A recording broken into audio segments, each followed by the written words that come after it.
കാരണം അത് കുറച്ച് കൺഫ്യൂഷൻ വരും. നമ്മളുടെ കാൽക്കുലേഷൻ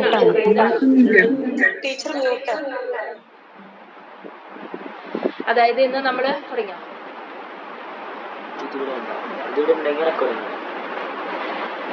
എല്ലാവർക്കും നമസ്കാരം. ഇന്നത്തെ നമ്മുടെ സത്സംഗം ആരംഭിക്കുകയാണ്. എല്ലാ ദിവസത്തെയും പോലെ തന്നെ ഈ ഒരു കർമ്മത്തെ നമുക്ക് ആ ഭഗവാന്റെ പാദങ്ങളിൽ സമർപ്പിച്ചുകൊണ്ട് ആരംഭിക്കാം. ഓം നമഃ ശിവായ. ഓം നമഃ ശിവായ. ഓം നമഃ ശിവായ.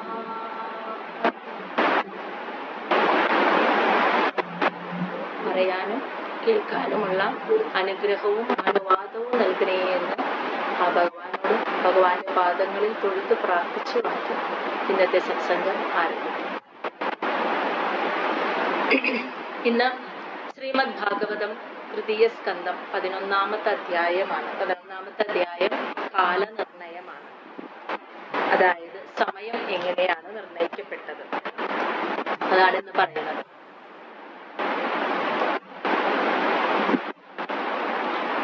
എല്ലാവരും ഒരു പേനയും പേപ്പറും കൈപിടിക്കാൻ പറ്റുന്ന, എഴുതാൻ പറ്റുന്നവരെ എഴുതിയെടുക്കാൻ പറ്റുകയാണെങ്കിൽ അതാണ് ഏറ്റവും ബെസ്റ്റ്. കുറച്ച് കൺഫ്യൂഷൻ ഉണ്ടാവും. ഇതിനെക്കുറിച്ച് കൂടുതൽ വിശദമായിട്ടും ആധികാരികമായിട്ടും പറയാനുള്ള അറിവൊന്നും എനിക്കില്ല. നമ്മൾ ഈ ഭാഗവതത്തിൽ എന്താണോ ഈ ശ്ലോകങ്ങളിൽ പറയുന്നത് അതിന്റെ അർത്ഥം ഞാൻ വിശദമാക്കി പറഞ്ഞു തരാം. അങ്ങനെ പറയാനേ എനിക്കിത് അറിയുള്ളൂ, അല്ലാണ്ട് ഇതിനെക്കുറിച്ച് കൂടുതൽ അറിവുകൾ എനിക്കില്ല. അപ്പോ എന്താണോ ഈ ശ്ലോകത്തിൽ സമയം എങ്ങനെ നിർണയിക്കപ്പെട്ടു എന്നാണ് പറയുന്നത്. അപ്പൊ അതെങ്ങനെയാണ് ഈ ശ്ലോകത്തിൽ എങ്ങനെ പറഞ്ഞിരിക്കുന്നു ആ ശ്ലോകങ്ങളുടെ അർത്ഥം വിശദമായി പറഞ്ഞു തരാം. അപ്പൊ അത് നിങ്ങൾ ശ്രദ്ധിച്ച് കേൾക്കാം.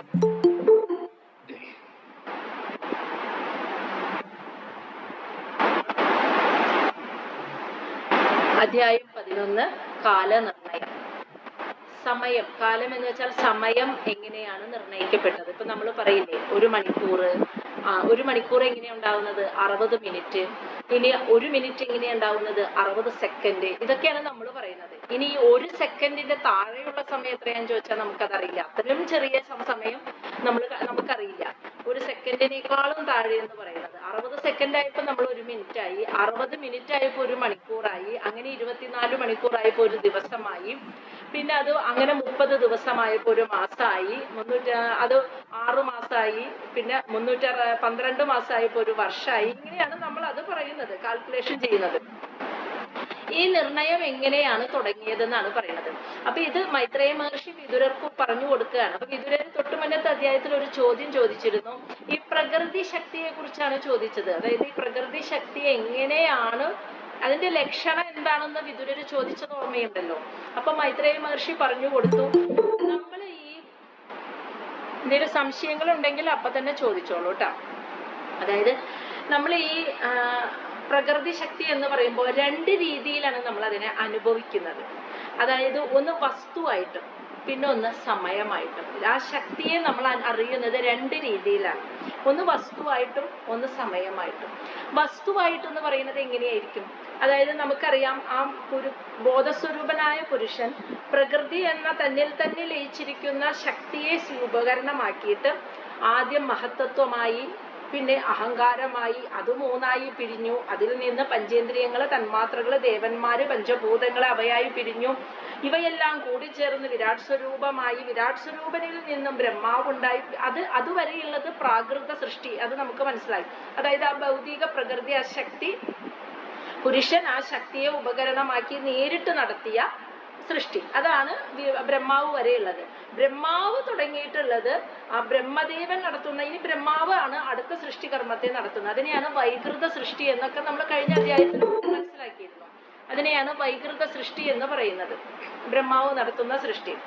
അപ്പൊ ബ്രഹ്മദേവൻ അവിടെ ഉണ്ടായപ്പോ തൊട്ട് പിന്നെ സൃഷ്ടി കർമ്മം ആരംഭിച്ചപ്പോൾ അത് വൈകൃത സൃഷ്ടിയിൽ ആദ്യം ബ്രഹ്മദേവൻ സസ്യങ്ങളെ 6 വിധത്തിൽ ഉണ്ടാക്കി, പിന്നെ ജലജീവികള്, മൃഗങ്ങള്, പക്ഷികളെ ഉണ്ടാക്കി, പിന്നെ മനുഷ്യര്, ദേവന്മാര്, ഇങ്ങനെ ഉണ്ടാക്കി. ഏറ്റവും അവസാനം സനകാദി മഹർഷിമാരുണ്ടായതായിട്ടും നമ്മളോട് പറഞ്ഞു. അത്രയും ഭാഗങ്ങളാണ് പറഞ്ഞു നിർത്തിയത്. അപ്പൊ വിദുരര് ചോദിച്ചു, അപ്പൊ പരമാത്മാവ് പ്രകൃതി ശക്തിയെ ഉപയോഗിച്ചാണ് ഇതൊക്കെ ഇങ്ങനെ പല പല രൂപങ്ങളെ എടുത്ത് പിരിഞ്ഞത്. പറഞ്ഞത്. അപ്പൊ പ്രകൃതി ശക്തിയുടെ ലക്ഷണം എന്താ, എങ്ങനെ അത് അറിയാൻ പറ്റുക എന്ന് ചോദ്യം ചോദിച്ചിരുന്നു. അപ്പൊ മൈത്രേയ മഹർഷി പറഞ്ഞു, സത്വരജ തമോ ഗുണങ്ങളുടെ ഒരു വ്യതിചലനം, അതൊരു രൂപമായിട്ട് തോന്നുന്നതാണ്. നമുക്ക് അതിനെ ഒരു രൂപമായിട്ട് നമുക്ക് തോന്നുകയാണ് എന്ന് പറഞ്ഞിരുന്നു. അതിനുശേഷം ഈ അധ്യായത്തിലാണ് അതിനെക്കുറിച്ച് കൂടുതലായിട്ടുള്ള ഒരു വിശദീകരണം നടത്തുന്നത്. അതായത് ഞാൻ എൻ്റെ ഭാഷയിൽ അത് പറഞ്ഞു തരികയാണെങ്കിൽ, നമ്മളിപ്പോ ഈ കാണുന്ന ഭൗതിക പ്രപഞ്ചം, മനോഹരമായ ഈ പ്രപഞ്ചം, ഇവിടെ നമ്മൾ മനുഷ്യരെ കാണാം, സസ്യങ്ങളെ കാണാം, ജലജീവികള് മത്സ്യങ്ങളെ കാണാം, മൃഗങ്ങളെ കാണാം, പക്ഷികളെ കാണാം, പർവ്വതങ്ങള്, കാറ്റ്, മഴ, ഷഡ്പദങ്ങള്, ഇഴജീവികള്, എത്ര തരം വ്യത്യസ്തമായ ശരീരങ്ങളെ നമ്മൾ ഈ പ്രപഞ്ചത്തിൽ കാണുന്നുണ്ട് അല്ലെ? അങ്ങനെയൊക്കെ നമ്മൾ കാണുന്നുണ്ട്. ഇനി നമുക്ക് ഇതിൽ നമ്മുടെ മനുഷ്യന്റെ എടുക്കാം. നമ്മുടെ ശരീരം തന്നെ നിർമ്മിതമായിരിക്കുന്നത് എങ്ങനെയാണ്? നമ്മുടെ ശാസ്ത്രം എന്താ കണ്ടുപിടിച്ചാണ്? സയൻസ്. ഒരു ആറ്റം ആണ് ആദ്യം ഉണ്ടായത്, ഒരാറ്റം.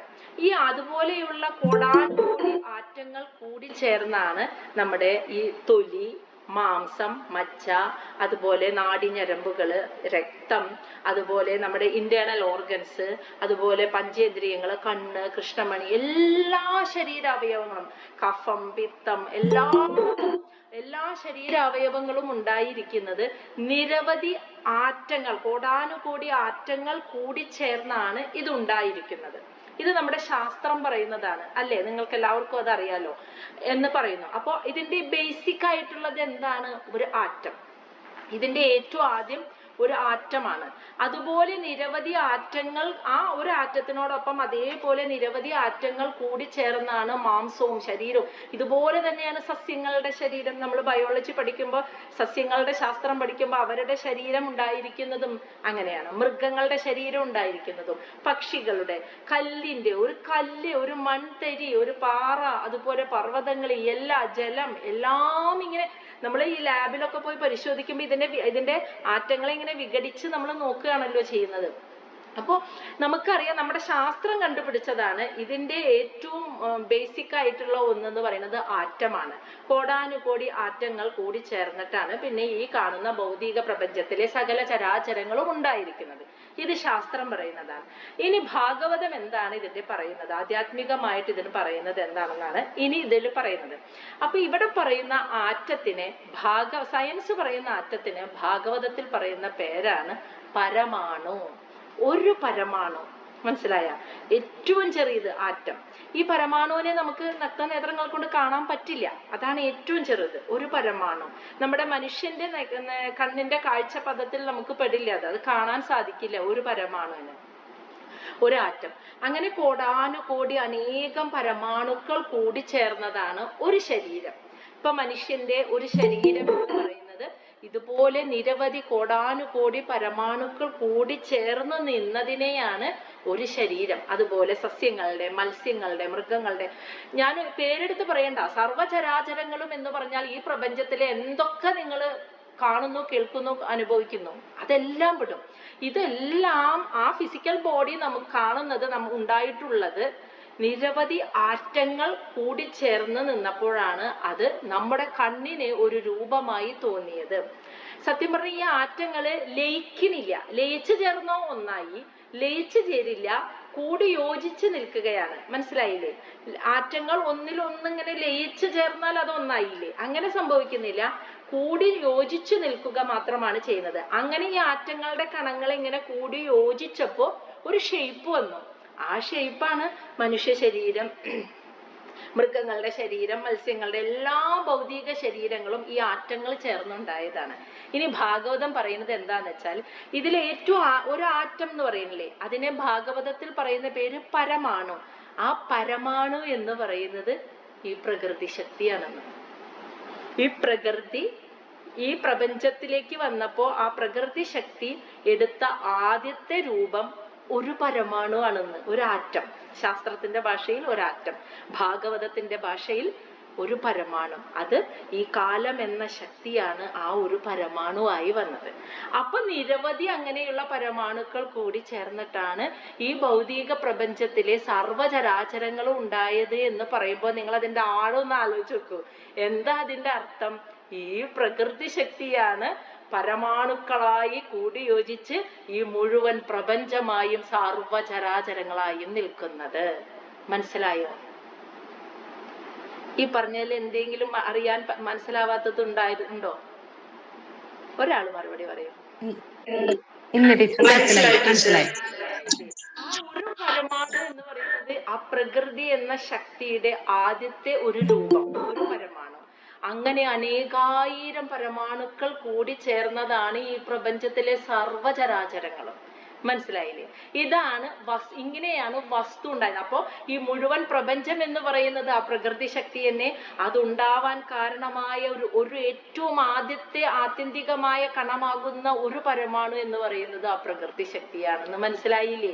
ഇനി ഇവിടെ എവിടെയാ നെഗറ്റീവ് ഊർജ്ജം ഉള്ളതെന്നൊന്ന് ആലോചിച്ച് നോക്കൂ.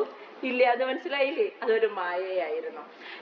അപ്പോ നമുക്കൊരു കാര്യം മനസ്സിലായി, ആ പ്രകൃതി ശക്തിയാണ് ഇവിടെ വസ്തുക്കളായി സകല ചരാചരങ്ങളായിട്ടും നിൽക്കുന്നത്. അത് മനസ്സിലായില്ലേ? കാരണം ഒരു പരമാണു ആ പ്രകൃതി ശക്തി എടുത്ത ഒരു രൂപം, അങ്ങനെ അനേകായിരം പരമാണു, അതെല്ലാം കൂടി ചേർന്നതാണ് ഈ സർവപ്രപഞ്ചം. അപ്പോ നമുക്ക് മനസ്സിലായ ആ പ്രകൃതി ശക്തിയുടെ വസ്തുരൂപത്തിൽ പ്രപഞ്ചത്തിലെ സർവചരാചരങ്ങളായി കാണുന്നത് ആ പ്രകൃതി ശക്തിയാണ്, ആ പ്രകൃതിയാണെന്ന് മനസ്സിലായി. ഇനി ആ പ്രകൃതിയെ നമ്മൾ അറിയുന്ന മറ്റൊരു രീതി സമയമാണ്. സമയം അതെങ്ങനെയാണെന്ന് അറിയോ? ഈ ഒരു പരമാണു ഉണ്ടായി എന്ന് പറയില്ലേ, നമ്മൾ ഒരു കടുകുമണി എടുത്തു എന്ന് വിചാരിക്കാം. എന്നിട്ട് നമ്മളിങ്ങനെ നിലത്ത് അതിനെ വെച്ചു. ആ കടുകുമണി ഈ നിലത്ത് ഇരിക്കുമ്പോ ആ കടുകുമണിക്ക് ഇരിക്കാനായിട്ടുള്ള ഒരു സ്പേസ് ഇല്ലേ? മനസ്സിലായോ? ആ കടുകുമണിക്ക് ഇരിക്കാൻ ഒരു സ്പേസ് ഉണ്ടാവണം അവിടെ. ആ ഒരു സ്ഥലത്തിലാണല്ലോ ആ കടുകുമണി ഇരിക്കാം. അങ്ങനെ നിങ്ങളൊന്ന് സങ്കല്പിക്കുക. അപ്പൊ ഏറ്റവും ആദ്യം ഉണ്ടായ ഒരു പരമാണു, ആ പരമാണു ഈ ശൂന്യതയിൽ ആ ഒരു ആറ്റം ഉണ്ടായി സൃഷ്ടിക്കപ്പെട്ട് ആവിർഭവിച്ചപ്പോൾ അത് ഉണ്ടായ സ്ഥലത്ത് ആ സ്പേസിൽ അത് ഉണ്ടായില്ലേ? ആ ഒരു കുഞ്ഞ് ഏറ്റവും ചെറിയ സ്ഥലമായിരിക്കണം ഒരു പരമാണു എന്ന് പറയുമ്പോൾ നമ്മുടെ കണ്ണുകൾ കൊണ്ട് കാണാൻ പറ്റില്ല അതിനെ. അപ്പൊ അത് ഏറ്റവും ചെറിയൊരു വസ്തുവായിരിക്കണം. ആ വസ്തു ഉണ്ടാവാൻ എടുത്ത ആ സ്ഥലത്ത് അത് ഉണ്ടായി, ആ കടുകുമണി കിടക്കാൻ ഒരു സ്പേസ് വേണമെന്ന് പറഞ്ഞ മാതിരി ആ ആറ്റം ഉണ്ടായി നിൽക്കാൻ ഒരു സ്പേസ് വേണ്ടേ? ആ സ്ഥലത്ത് അത് വ്യാപിക്കാൻ, അത് ഉണ്ടാവാൻ, ആവിർഭവിക്കാൻ എടുത്ത സമയമാണ് കാലങ്ങളിൽ ഏറ്റവും ചെറിയ സമയം. അതിനെയാണ് പരമാണു കാലം എന്ന് വിളിക്കുന്നത്. മനസ്സിലായ? ഒരു പരമാണു എന്ന് പറയുന്നത് ആണ് ഏറ്റവും ചെറിയ വസ്തു, അതും ആ പ്രകൃതി ശക്തി എടുത്തതാ. ഈ പരമാണു ഉണ്ടാവാൻ, അതിന് നിൽക്കാനുള്ള സ്പേസില് അത് ആവിർഭവിക്കാനായിട്ട് എടുത്ത സമയം, അതാണ് ഏറ്റവും ചെറിയ സമയങ്ങളിൽ ഏറ്റവും ചെറിയ സമയം, പരമാണു സമയം എന്നാണ് അതിനെ പറയുന്നത്.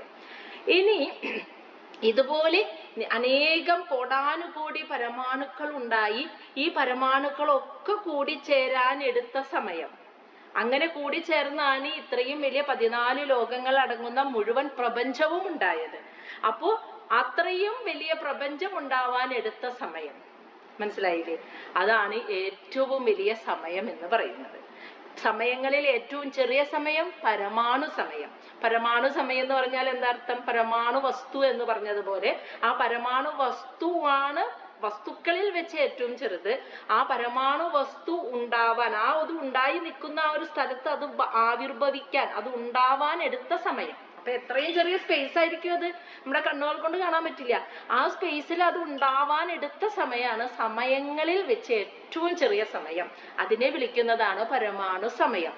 വസ്തുക്കളിൽ വെച്ച് ഏറ്റവും ചെറുത് പരമാണു, സമയങ്ങളിൽ വെച്ച് ഏറ്റവും ചെറുത് പരമാണു സമയം. ഇപ്പൊ അത് മനസ്സിലായില്ലേ? ഇനി ഇതുപോലെ നിരവധി പരമാണുക്കൾ ഉണ്ടാവാനുള്ള സമയം, അത് കൂടി യോജിച്ച് പല പല ചരാചരങ്ങൾ ഉണ്ടായി ഈ പ്രപഞ്ചം ഉണ്ടാവാനുള്ള സമയമാണ് ഏറ്റവും വലിയ സമയമായിട്ട് കണക്കാക്കിയിരിക്കുന്നത്. മനസ്സിലായില്ലേ? ഇതാണ് സമയവും. അപ്പൊ ഇങ്ങനെ സമയം, അപ്പൊ ഈ സമയമായി വന്നതും ഇനി അതും എങ്ങനെയാണ് പ്രകൃതി ശക്തി എന്ന് പറയാം. ഈ സമയം നമ്മൾ എങ്ങനെയാ കാൽക്കുലേഷൻ നടത്തുന്നത്? എങ്ങനെയാ നമ്മൾ സമയം നിർണയിച്ചത് എന്നൊന്ന് പറയാമോ? സമയം എങ്ങനെയാണ് നിർണയിക്കപ്പെട്ട? ആരെ നോക്കിയിട്ടാ നമ്മൾ സമയം നിർണയിക്കുന്നത്? ആരുടെ ചലനം നോക്കിയിട്ടാ? സൂര്യൻ. ഉച്ചയ്ക്കായി രാത്രിയായി, ഒരു ദിവസം 24 മണിക്കൂറാ. അത് പോട്ടെ, ദിവസത്തെ കണക്ക് നോക്കട്ടെ. ഇനി മാസത്തിന്റെ കണക്ക് നോക്കൂ. 15 ദിവസം വെളുത്ത വാവ്, 15 ദിവസം കറുത്ത പക്ഷം, വെളുത്ത പക്ഷം എന്ന് വേർതിരിച്ചത്. ഇനി അതും പോട്ടെ, മാസങ്ങളുടെ കണക്ക് നോക്കൂ.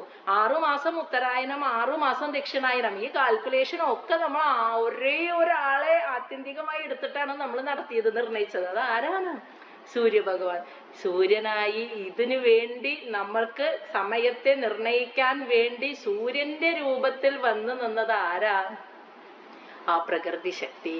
അപ്പോ ആ പ്രകൃതി ശക്തി സൂര്യസ്വരൂപം സ്വീകരിച്ച ആദിത്യ ഭഗവാനായി ആകാശത്ത് വന്ന് കത്തിജ്വലിച്ച് ആ ശൂന്യതയിൽ ഇങ്ങനെ കത്തിജ്വലിച്ച് നിൽക്കുന്നത് നോക്കിയിട്ടാണ് നമ്മൾ ദിവസങ്ങളും നിമിഷങ്ങളും മാസങ്ങളും വർഷങ്ങളും ഒക്കെ നമ്മൾ നിർണയിച്ചത്. അപ്പൊ സമയ നിർണയത്തിന് നമ്മളെ സഹായിക്കാനായി വന്ന പ്രകൃതിയുടെ സ്വരൂപമാണ് ആദിത്യ ഭഗവാൻ. അപ്പൊ സമയം എങ്ങനെയാ? ആ പ്രകൃതിയാണ്. സമയസ്വരൂപ രൂപത്തിൽ വന്നതും ആ പ്രകൃതി ശക്തിയാണ്. വസ്തുരൂപത്തിൽ വന്നതും പരമാണുവായി വന്നതും ആ പ്രകൃതി ശക്തിയാണ്. ഇപ്പൊ മനസ്സിലായില്ലേ? പ്രകൃതിയുടെ നിശ്ചയമാണ് സകലതും എന്നുള്ളത്. അപ്പൊ ഇതാണ് ഇതിൽ പറയുന്നത്. ഇനി ഇതിനെ ഒന്നും കൂടി നന്നായിട്ട് നിങ്ങൾക്ക് ശ്ലോകം വായിക്കുമ്പോൾ മനസ്സിലാവും. ഒന്നാമത്തെ ശ്ലോകം മൈത്രേയ ഉവാച. ചരമ സദ്വിശേഷേണാം അനേക അസംയുതഃ സദാ പരമാണു സഹ വിജ്ഞേയഃ നൃണാം ഐക്യം ബ്രഹ്മഃ യതഃ.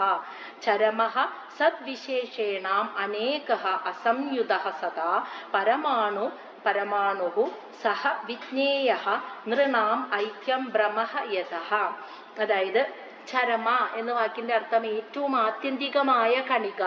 മനസ്സിലായ? ആ കണികയിൽ നിന്നും സദ്വിശേഷേണം എന്ന് വെച്ചാൽ ഇത്രയും വിശേഷ രൂപത്തിൽ നിൽക്കുന്ന മുഴുവൻ പ്രപഞ്ചമാവാനായിട്ട് ചരമ എന്ന് പറഞ്ഞാൽ ഏറ്റവും ആത്യന്തികമായ ഏറ്റവും ചെറിയ കണിക അനേകമുണ്ടെന്ന്. അങ്ങനത്തെ കണികകൾ. ആ കണികകൾ അസംയുത കൂടിയോജിച്ച്, ലയിച്ചു ചേരില്ല, കൂടിയോജിക്കുക, അതിനെയാണ് അസംയുത. വേർപെട്ടാണ് നിൽക്കുന്നത്. ഇതെല്ലാം ഇങ്ങനെ ലയിക്കുന്നില്ല, കൂടി ചേർന്ന് നിൽക്കും. അതാണ് അസംയുത എന്ന് പറയുന്നത്. അങ്ങനെ സദാ എപ്പോഴും ഈ അനേകായിരം കോടാനുകോടി വരുന്ന ഈ അണുക്കൾ, ഈ ചെറിയ ചരമഹ എന്ന് വെച്ചാൽ ഈ കണികകൾ, ഈ ആത്യന്തികമായ കണിക അനേകായിരമുണ്ട്. ഇതെല്ലാം എപ്പോഴും ഇങ്ങനെ കൂടി യോജിച്ചു നിന്നപ്പോഴാണ് സദ്വിശേഷേണ എന്ന് വെച്ചാൽ ഇത്രയും വലിയ വിശേഷ രൂപത്തിലുള്ള മഹാപ്രപഞ്ചമായി നമ്മൾ കണ്ടത്. ആ ആത്യന്തികമായ കണികയെയാണ് പരമാണു. മനസ്സിലായ? പരമാണു എന്ന് വിളിക്കുന്നത്. സഹ അതിനെ വിജ്ഞേയ. മൈത്രേയ മഹർഷി പറയാണ് വിതുരരോട്, അതിനെ നീ മനസ്സിലാക്കൂ എന്ന്. അതാണ് പരമാണു. ഈ മുഴുവൻ പ്രപഞ്ചവും ഉണ്ടാവാൻ കാരണമായ ആത്യന്തികമായ ഏറ്റവും ചെറിയ കണിക, അതിനെയാണ് പരമാണു എന്ന് പറയുന്നത്. ശാസ്ത്രം അതിനെ ആറ്റം എന്ന് കണ്ടുപിടിച്ചു. ഇങ്ങനെ അനേകായിരം പരമാണുക്കൾ കൂടി യോജിച്ചപ്പോൾ ഉണ്ടായ ഒരു രൂപം, അതാണ് ഭൗതിക പ്രപഞ്ചം എന്ന് പറയുന്നത്. എന്നിട്ട് അതാണ് പറയുന്നത് നൃണാം, മനുഷ്യർ ഐക്യം ബ്രഹ്മഃ യതഃ. യതഃ എന്ന് വെച്ചാൽ ഈ അനേകായിരം പരമാണുക്കൾ കൂടി ചേർന്നതിനെ മനുഷ്യർ ഐക്യം, ഒരു വസ്തുവായിട്ട് ബ്രഹ്മഃ, മനുഷ്യൻ അതൊരു വസ്തുവായിട്ട് ബ്രഹ്മക്കാഴ്ചയായിട്ട് അനുഭവപ്പെടുന്നു. ഒരു ഭ്രമമായിട്ട് അതിനെ അനുഭവപ്പെടുന്നു. ഒരു ചെടി, ഒരു മൃഗം, ഒരു പൂച്ച, അല്ലെങ്കിൽ ഒരു മത്സ്യം, ഒരു പക്ഷി, ഒരു പർവ്വതം, ഒരു പാറ, കല്ല്, ഇങ്ങനെ ശരീരരൂപത്തിൽ മനുഷ്യൻ ഒരു ഭ്രമമായി തോന്നുന്നത് കോടിക്കണക്കിന് പരമാണുക്കൾ കൂടി ചേർന്ന് യോജിച്ചതിനെയാണ് ഒരു ഐക്യം എന്ന് വെച്ചാൽ ഒരൊറ്റ വസ്തുവായിട്ട് തോന്നുന്നത്. അങ്ങനെ ഭ്രമമായി മനുഷ്യന് തോന്നുന്നത്. അങ്ങനെ നിരവധി അനേകായിരം വസ്തുക്കൾ നിറഞ്ഞ ഈ ഭൗതിക പ്രപഞ്ചം സൃഷ്ടിക്കപ്പെട്ടു. മനസ്സിലായ? അതാണ് ഒന്നാമത്തെ ശ്ലോകത്തിൽ പറയുന്നത്. അപ്പോൾ ആ പ്രകൃതി ശക്തിയാണ് ആ പരമാണു. അതിൽ നിന്നുമാണ് മഹാപ്രപഞ്ചം ഉണ്ടായത്. ഈ പരമാണുക്കൾ അനേകായിരം കൂടി യോജിച്ചുകൊണ്ട്. ഇനി അതിൽ നിന്നും ഉണ്ടായ ഒരു പരമാണു എങ്ങനെ ഉണ്ടായെന്ന് മനസ്സിലായില്ലേ? ആ പ്രകൃതി ശക്തി എടുത്ത ശരീരരൂപം. അങ്ങനെ കോടിക്കണക്കിന് പരമാണുക്കൾ കൂടി ചേർന്നുണ്ടായ പ്രപഞ്ചത്തെ വിളിക്കുന്ന പേരെന്താണെന്നാണ് രണ്ടാമത്തെ ശ്ലോകത്തിൽ പറയുന്നത്. സദഹ ഏവ പദാർത്ഥസ്യ സ്വരൂപ അവസ്ഥിതസ്യ യത് കൈവല്യം പരമമഹാൻ അവിശേഷഃ നിരന്തരഃ. സദഹ ഏവ പദാർത്ഥസ്യ സ്വരൂപ അവസ്ഥിതസ്യ യത് കൈവല്യം പരമമഹാൻ അവിശേഷഃ നിരന്തരഃ. സദഹ ഏവ എന്ന് വെച്ചാല് ആ കാണുന്ന ആ വിശേഷത നിറഞ്ഞ ആ മഹാപ്രപഞ്ചമുണ്ടല്ലോ, ഈ പ്രപഞ്ചം പദാർത്ഥസ്യ, ഒരു പദാർത്ഥ രൂപത്തിൽ എന്ന് വെച്ചാൽ ഒരു ദ്രവ്യ രൂപത്തിൽ അല്ലെങ്കിൽ ഒരു വസ്തുവിന്റെ രൂപത്തിൽ ഈ പ്രപഞ്ചത്തിൽ കാണുന്ന സ്വരൂപ അവസ്ഥിതസ്യ, ഒരു വസ്തുവിന്റെ സ്വരൂപത്തിൽ സ്ഥിതി ചെയ്യുന്ന സകല വസ്തുക്കളും ചേർന്ന ഈ മഹാപ്രപഞ്ചം കൈവല്യം, നിരവധി പരമാണുക്കൾ സംയോജിച്ചുണ്ടായ ഈ പ്രപഞ്ചത്തെ വിളിക്കുന്ന പേരാണ് പരമമഹാൻ എന്ന്. ഏറ്റവും ചെറിയ ആത്യന്തികമായ കണികയെ വിളിക്കുന്നത് പരമാണു. അങ്ങനെ കോടാനുകോടി പരമാണുക്കൾ സംയോജിച്ചുണ്ടായ മഹാപ്രപഞ്ചത്തെ വിളിക്കുന്നതാണ് പരമമഹാൻ എന്ന പേര്. കണ്ടോ? അപ്പൊ ഈ പോയിന്റ്സ് ഒക്കെ നിങ്ങൾക്ക് എഴുതി വെക്കാം, ഇതൊന്നും ഒരിക്കലും മറക്കാതിരിക്കാനായിട്ട്. അതിന്റെ പ്രത്യേകത എന്താ? നിരന്തര അവിശേഷ. ആ പ്രപഞ്ചത്തിന്റെ രൂപം നിരന്തരമാണ്. അവിശേഷ എന്ന് വെച്ചാൽ ആ പ്രപഞ്ച രൂപം നിരന്തരമാണെന്ന് വെച്ചാൽ ശാശ്വതമാണെന്ന്. 1000 ചതുർയുഗങ്ങളോളം നിലനിൽക്കുന്നതാണ് ആ പ്രപഞ്ചരൂപം. അത് കഴിഞ്ഞാൽ അവസാനിക്കോ? ഇല്ല. അത് കഴിഞ്ഞാൽ 1000 ചതുർയുഗം കഴിഞ്ഞാൽ വീണ്ടും റിപ്പീറ്റ് വരുമ്പോഴും നിലനിൽക്കുന്നതാണ് ആ പ്രപഞ്ചരൂപം. അതാണ് ആ പറയുന്നത്. അപ്പൊ പരമാണു ആയിരിക്കുന്നതും പരമമഹാൻ എന്ന പേരിൽ അറിയപ്പെടുന്ന മുഴുവൻ പ്രപഞ്ചമായിരിക്കുന്നതും ആ പ്രകൃതി ശക്തി എടുത്ത ദ്രവ്യരൂപം, വസ്തുരൂപമാണ്. മനസ്സിലായില്ലേ? ആ ഒരൊറ്റ പരമാണു ആകുന്ന വസ്തുരൂപത്തിൽ നിന്ന് മുഴുവൻ പ്രപഞ്ചത്തെ വിളിക്കുന്ന പേര് പരമമഹാൻ എന്ന് വിളിക്കുന്നതിന് എന്താ കാരണം? അങ്ങനെയുള്ള ഭഗവാന്റെ ചൈതന്യമാകുന്ന പരമാണുക്കൾ ചേർന്നതാണ് ഈ മുഴുവൻ പ്രപഞ്ചവും, കൂടി യോജിച്ചതാണ്. അപ്പൊ അതുകൊണ്ട് പരമമഹാൻ എന്ന് മുഴുവൻ പ്രപഞ്ചത്തെയും വിളിച്ചു. മനസ്സിലായില്ലേ? ഇനി മൂന്നാമത്തെ ശ്ലോകത്തിൽ ഇതുപോലെ തന്നെയാണ് സമയവും നിർണയിക്കപ്പെട്ടത്. അതാണ് പറയുന്നത് ശ്ലോകം 3. അപ്പൊ ഇവിടെ നമ്മൾ ഒരു കാര്യം മനസ്സിലാക്കേണ്ടത് എന്താന്ന് വെച്ചാല്, അപ്പൊ ഓരോ ഈ പ്രപഞ്ചത്തിലെ സർവ്വചരാചരങ്ങളെയും മനസ്സിൽ ഇങ്ങനെ ആലോചിക്കുക. സകലതും അതിലകത്ത് ആ രൂപം അങ്ങനെ ഉണ്ടായത് അതിന്റെ ഓരോ ആറ്റങ്ങൾ, നിരവധി ആറ്റങ്ങൾ കൂടി ചേർന്നിട്ടാണെന്ന് മനസ്സിലാലോചിക്കുക. പരമാണുക്കൾ കൂടി ചേർന്നിട്ടാണ്. ഈ ഓരോ പരമാണുവായി വന്നതും ആ പ്രകൃതി ശക്തിയാണെന്ന് പറഞ്ഞില്ലേ? മഹാവിഷ്ണു എന്ന നാമത്തിന്റെ അർത്ഥം എന്താ? വിഷ്ണു എന്ന നാമത്തിന്റെ അർത്ഥം വിശ്വം മുഴുവൻ വ്യാപിച്ചു നിൽക്കുന്നവൻ എന്നാണ് വിഷ്ണു എന്ന നാമത്തിന്റെ അർത്ഥം. വിശ്വം മുഴുവൻ അണുവായി വ്യാപിച്ചു നിൽക്കുന്നവൻ എന്ന് വെച്ചാൽ ഈ പരമാണുവിനെയാണ് മഹാവിഷ്ണു എന്ന് പറയുന്നത്. മനസ്സിലായോ? വിശ്വം മുഴുവൻ ഒരു അണുവായി വ്യാപിച്ചു നിൽക്കുന്നവൻ, വിശ്വം മുഴുവൻ പരമാണുവായി വ്യാപിച്ചു നിൽക്കുന്നവൻ എന്നാണ് വിഷ്ണു എന്ന നാമത്തിന്റെ അർത്ഥം. അപ്പൊ വിശ്വം മുഴുവൻ എന്ന് പറയുന്നത് വിഷ്ണു ആണെന്ന് മനസ്സിലായോ?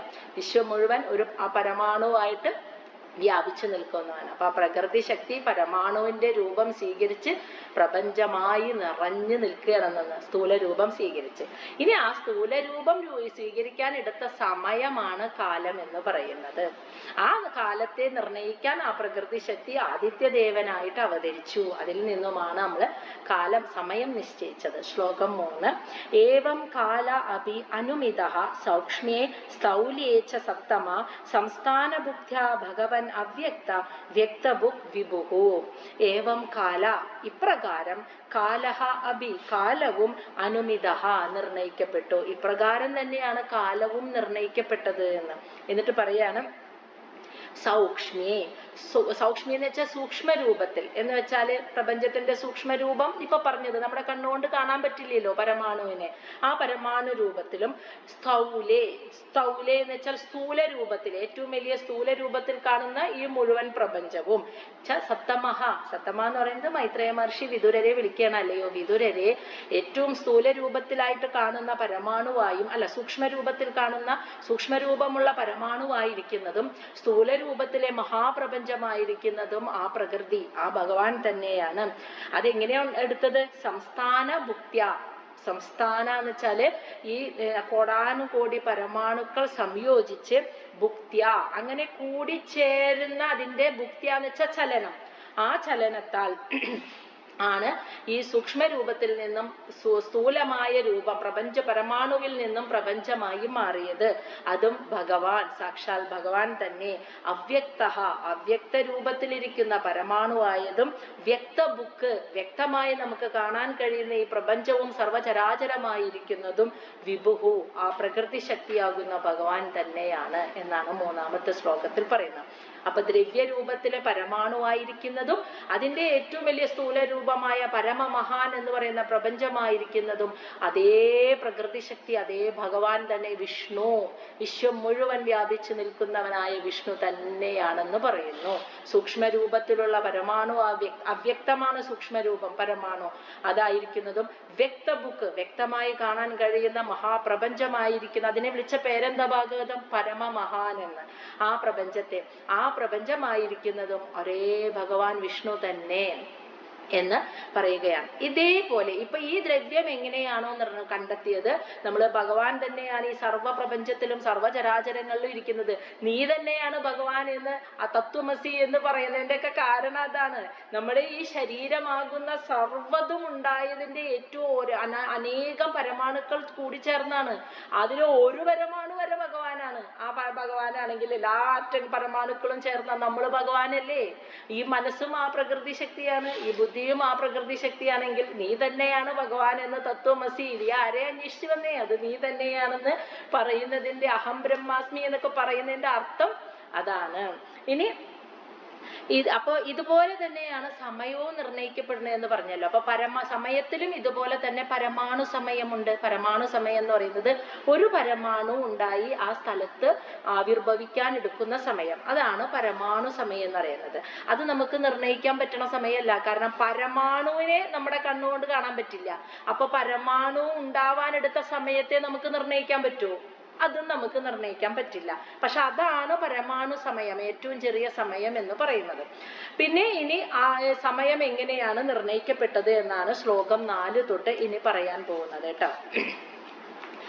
സഹകാലഃ പരമാണു വൈ യഹ ഭുക്തേ പരമാണുതാം സദഹ അവിശേഷ ഭുക് യഹതു, യസ്തു എന്ന് വെച്ചാൽ യഹതു സഹകാല പരമോ മഹാൻ. അതായത് പരമാണുതാം എന്ന് വെച്ചാല് ഒരു പരമാണു ഉണ്ടാവാൻ ആ സ്ഥലത്ത്, ആ പരമാണു നിൽക്കുന്ന സ്ഥലത്ത് അതിന് ആവിർഭവിക്കാൻ, അതാണ് പരമാണു, ആ സ്ഥലം എന്നാണ് അർത്ഥം. പരമാണു താന്ന് വെച്ചാൽ ഒരു പരമാണു ആവിർഭവിക്കാൻ, ഒരു സ്ഥലത്ത് ആവിർഭവിക്കാൻ എടുത്ത സഹകാലം, എത്ര കാലമാണോ ആ കാലം പരമാണുവൈ, പരമാണു കാലം എന്ന് പറയുന്നു. സമയങ്ങളിൽ ഏറ്റവും ചെറുത് ഭാഗവതം പറയുന്നത് ഒരു ആറ്റം ഉണ്ടാവാൻ, ഒരു പരമാണു ആവിർഭവിക്കാൻ, ഒരു സ്ഥലത്ത് ആവിർഭവിക്കാൻ എടുത്ത സമയം, അതാണ് പരമാണു സമയം. പരമാണുവിനെ നമുക്ക് നിർണയിക്കാൻ, മനസ്സിലാക്കാനോ കാണാനോ പറ്റാത്തത് കൊണ്ട് പരമാണുവിന്റെ സമയത്തെ, ആവിർഭവിക്കാൻ എടുത്ത സമയത്തെയും നമുക്ക് നിർണയിക്കാൻ സാധ്യമല്ല. എന്നിട്ട് പറയാണ് സദഹ, ഇങ്ങനെ നിരവധി പരമാണുക്കൾ കൂടി ചേർന്ന് അവിശേഷ ബുക്ക് എന്ന് വെച്ചാല് വളരെ വിശേഷത നിറഞ്ഞ ഈ പ്രപഞ്ചം ഉണ്ടായല്ലോ, യഹതു അതിനായിട്ട് എടുത്ത കാലം, സഹകാലം, ആ കാലമാണ് പരമമഹാൻ എന്ന് പറയുന്നത്. ഒരു പരമാണു ഉണ്ടാവാൻ എടുത്ത സമയം പരമാണു സമയം, ഏറ്റവും ചെറിയ സമയം. അവിടെ നിന്ന് നിരവധി പരമാണുക്കൾ അതുപോലെ ഉണ്ടായി, അവയെല്ലാം കൂടിയോജിച്ച് ഈ പ്രപഞ്ചത്തിലെ സർവ്വചരാചരങ്ങളും ഉണ്ടാവാൻ എടുത്ത സമയം, അങ്ങനെ ഈ പ്രപഞ്ചം ഉണ്ടാവാൻ എടുത്ത സമയം, അതിനെയാണ് ആ സമയം പരമമഹാൻ എന്ന് പറയുന്നു. അതായത് പ്രപഞ്ചത്തെ പോലെ തന്നെ പ്രപഞ്ചം എന്ന വസ്തുവിനെ പരമമഹാൻ എന്ന് വിളിക്കുന്നു. കാരണം ഭഗവാനാകുന്ന പരമാണുക്കൾ കൂടിച്ചേർന്നുണ്ടായതാണ് ഈ വലിയ പ്രപഞ്ചം, അതുകൊണ്ട് അത് പരമമഹാൻ എന്ന് വിളിക്കുന്നു. അതുപോലെ ഭഗവാനാവുന്ന ഒരു പരമാണു ഉണ്ടായത് പരമാണു സമയം. ഇനി അങ്ങനെ കോടാനുകോടി ഭഗവാനാകുന്ന പരമാണുക്കൾ യോജിച്ചുണ്ടായ ഈ പ്രപഞ്ചം ഉണ്ടാവാൻ എടുത്ത സമയത്തെയും പരമമഹാൻ എന്ന് തന്നെയാണ് വിളിക്കുന്നത്. അപ്പോ ഭൗതികമായ വിശാല പ്രപഞ്ചത്തെ പരമമഹാൻ എന്നും ആ പ്രപഞ്ചം രൂപീകൃതമാവാൻ എടുത്ത സമയത്തെയും പരമമഹാൻ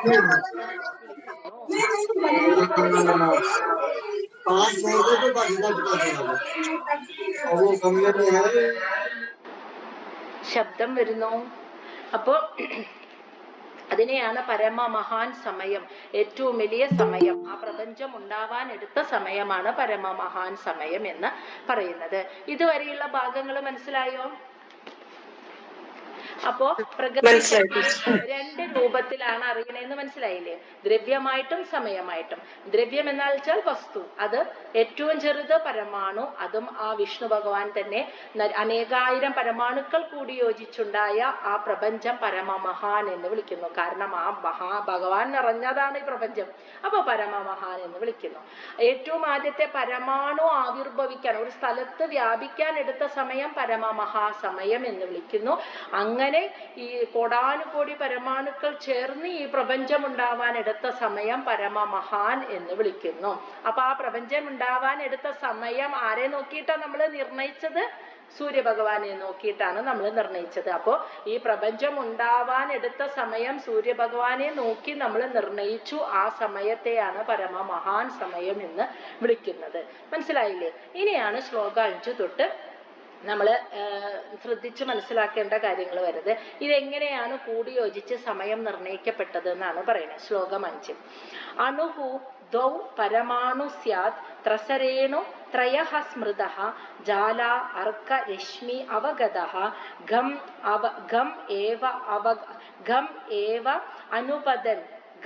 ഏവ അനുപതൻ അഘാത്.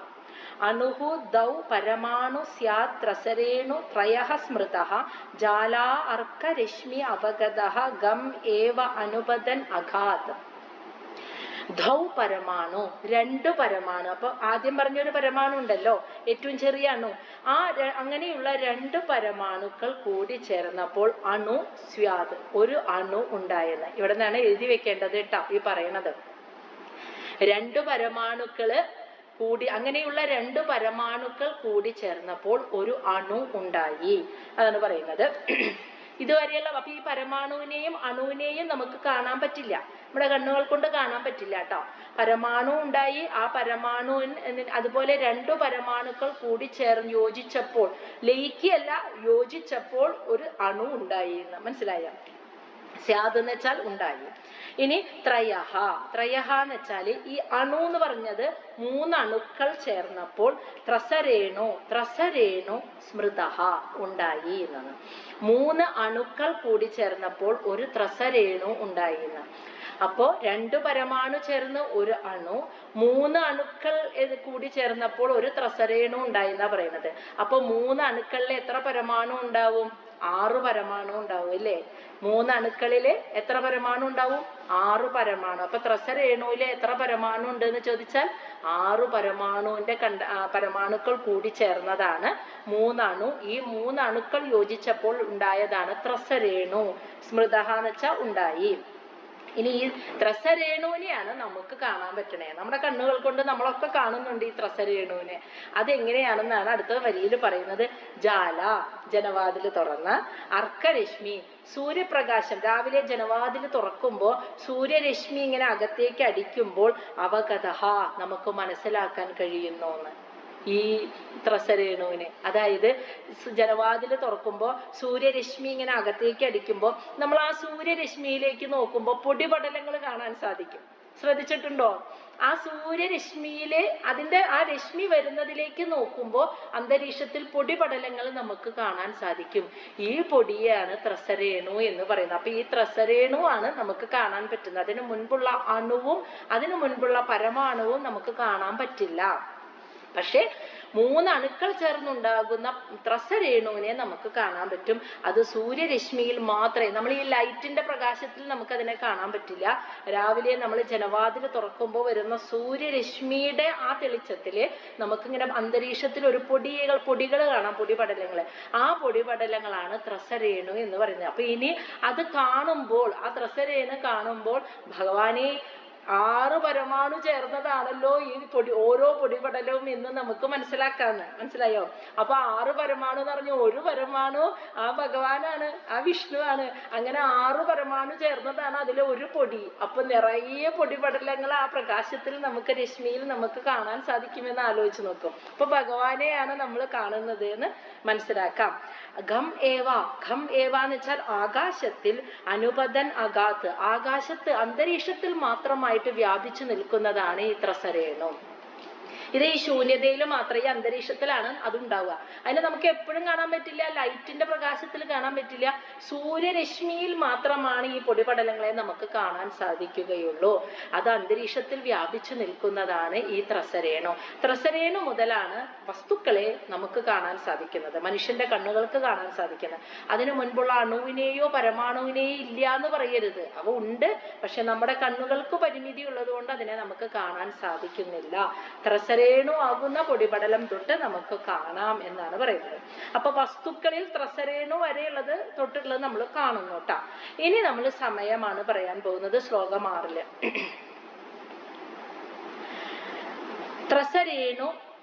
ത്രസരേണു ത്രിഗം ഭുങ്ക്തേ യഹ കാലഃ സഹ ത്രുടി സ്മൃതഃ ശതഭാഗഃ തു വേദ സ്യാദ് തൈഹി ത്രിഭിഹി തു ലവഃ സ്മൃതഃ. ത്രസരേണു ത്രിഗം ഭുങ്ക്തേ യഹ കാലഃ സഹ ത്രുടിഃ സ്മൃതഃ ശതഭാഗഃ ശതഭാഗസ്തു എന്ന് വെച്ചാൽ ശതഭാഗഃ തു വേദഃ സ്യാത് തൈഹി ത്രിഭിഹി തു ലവഃ സ്മൃതഃ. അതായത് ത്രസരേണു തൃഗം. ഇപ്പൊ ഈ പറഞ്ഞ ഒരു ത്രസരേണു എന്ന് പറഞ്ഞ 6 പരമാണുക്കൾ ചേർന്നതാണല്ലോ. ഒരു ത്രസരേണു അങ്ങനത്തെ തൃഗം 3 ത്രസരേണുക്കൾ കൂടി യോജിക്കുമ്പോൾ ഭുങ്ക്തേ അത് യോജിക്കാൻ എടുക്കുന്ന ആ സമയം യഹ എന്ന് വെച്ചാൽ ഏതൊരു കാലഹ കാലമാണോ സമയമാണോ സഹ ആ സമയമാണ് ത്രുടി സ്മൃതഃ ത്രുടി എന്ന് പറയുന്നത്. 3 ത്രസരേണുക്കൾ ഒരു ത്രസരേണുവില് 6 പരമാണു അങ്ങനെ 3 ത്രസരേണു കൂടി യോജിക്കുക ആ പൊടിപടലങ്ങളിൽ 3 പൊടികൾ കൂടി ചേരാനായിട്ട് എടുക്കുന്ന സമയത്തെയാണ് ട്ടാ ചേർന്നിട്ടുണ്ടാകുന്ന വസ്തുവിനെയല്ല ആ 3 ത്രസരേണു ചേരാൻ എടുക്കുന്ന യോജിക്കാൻ എടുക്കുന്ന സമയത്തെയാണ് ത്രുടി എന്ന് പറയുന്ന സമയം. ഈ സമയം നമ്മൾക്ക് നിർണ്ണയിക്കാൻ പറ്റിയിട്ടില്ല. കാരണം സെക്കൻഡിനേക്കാളൊക്കെ ഒരുപാട് താഴെ പോകുന്ന വളരെ ചെറിയ സമയമാണ് അത്.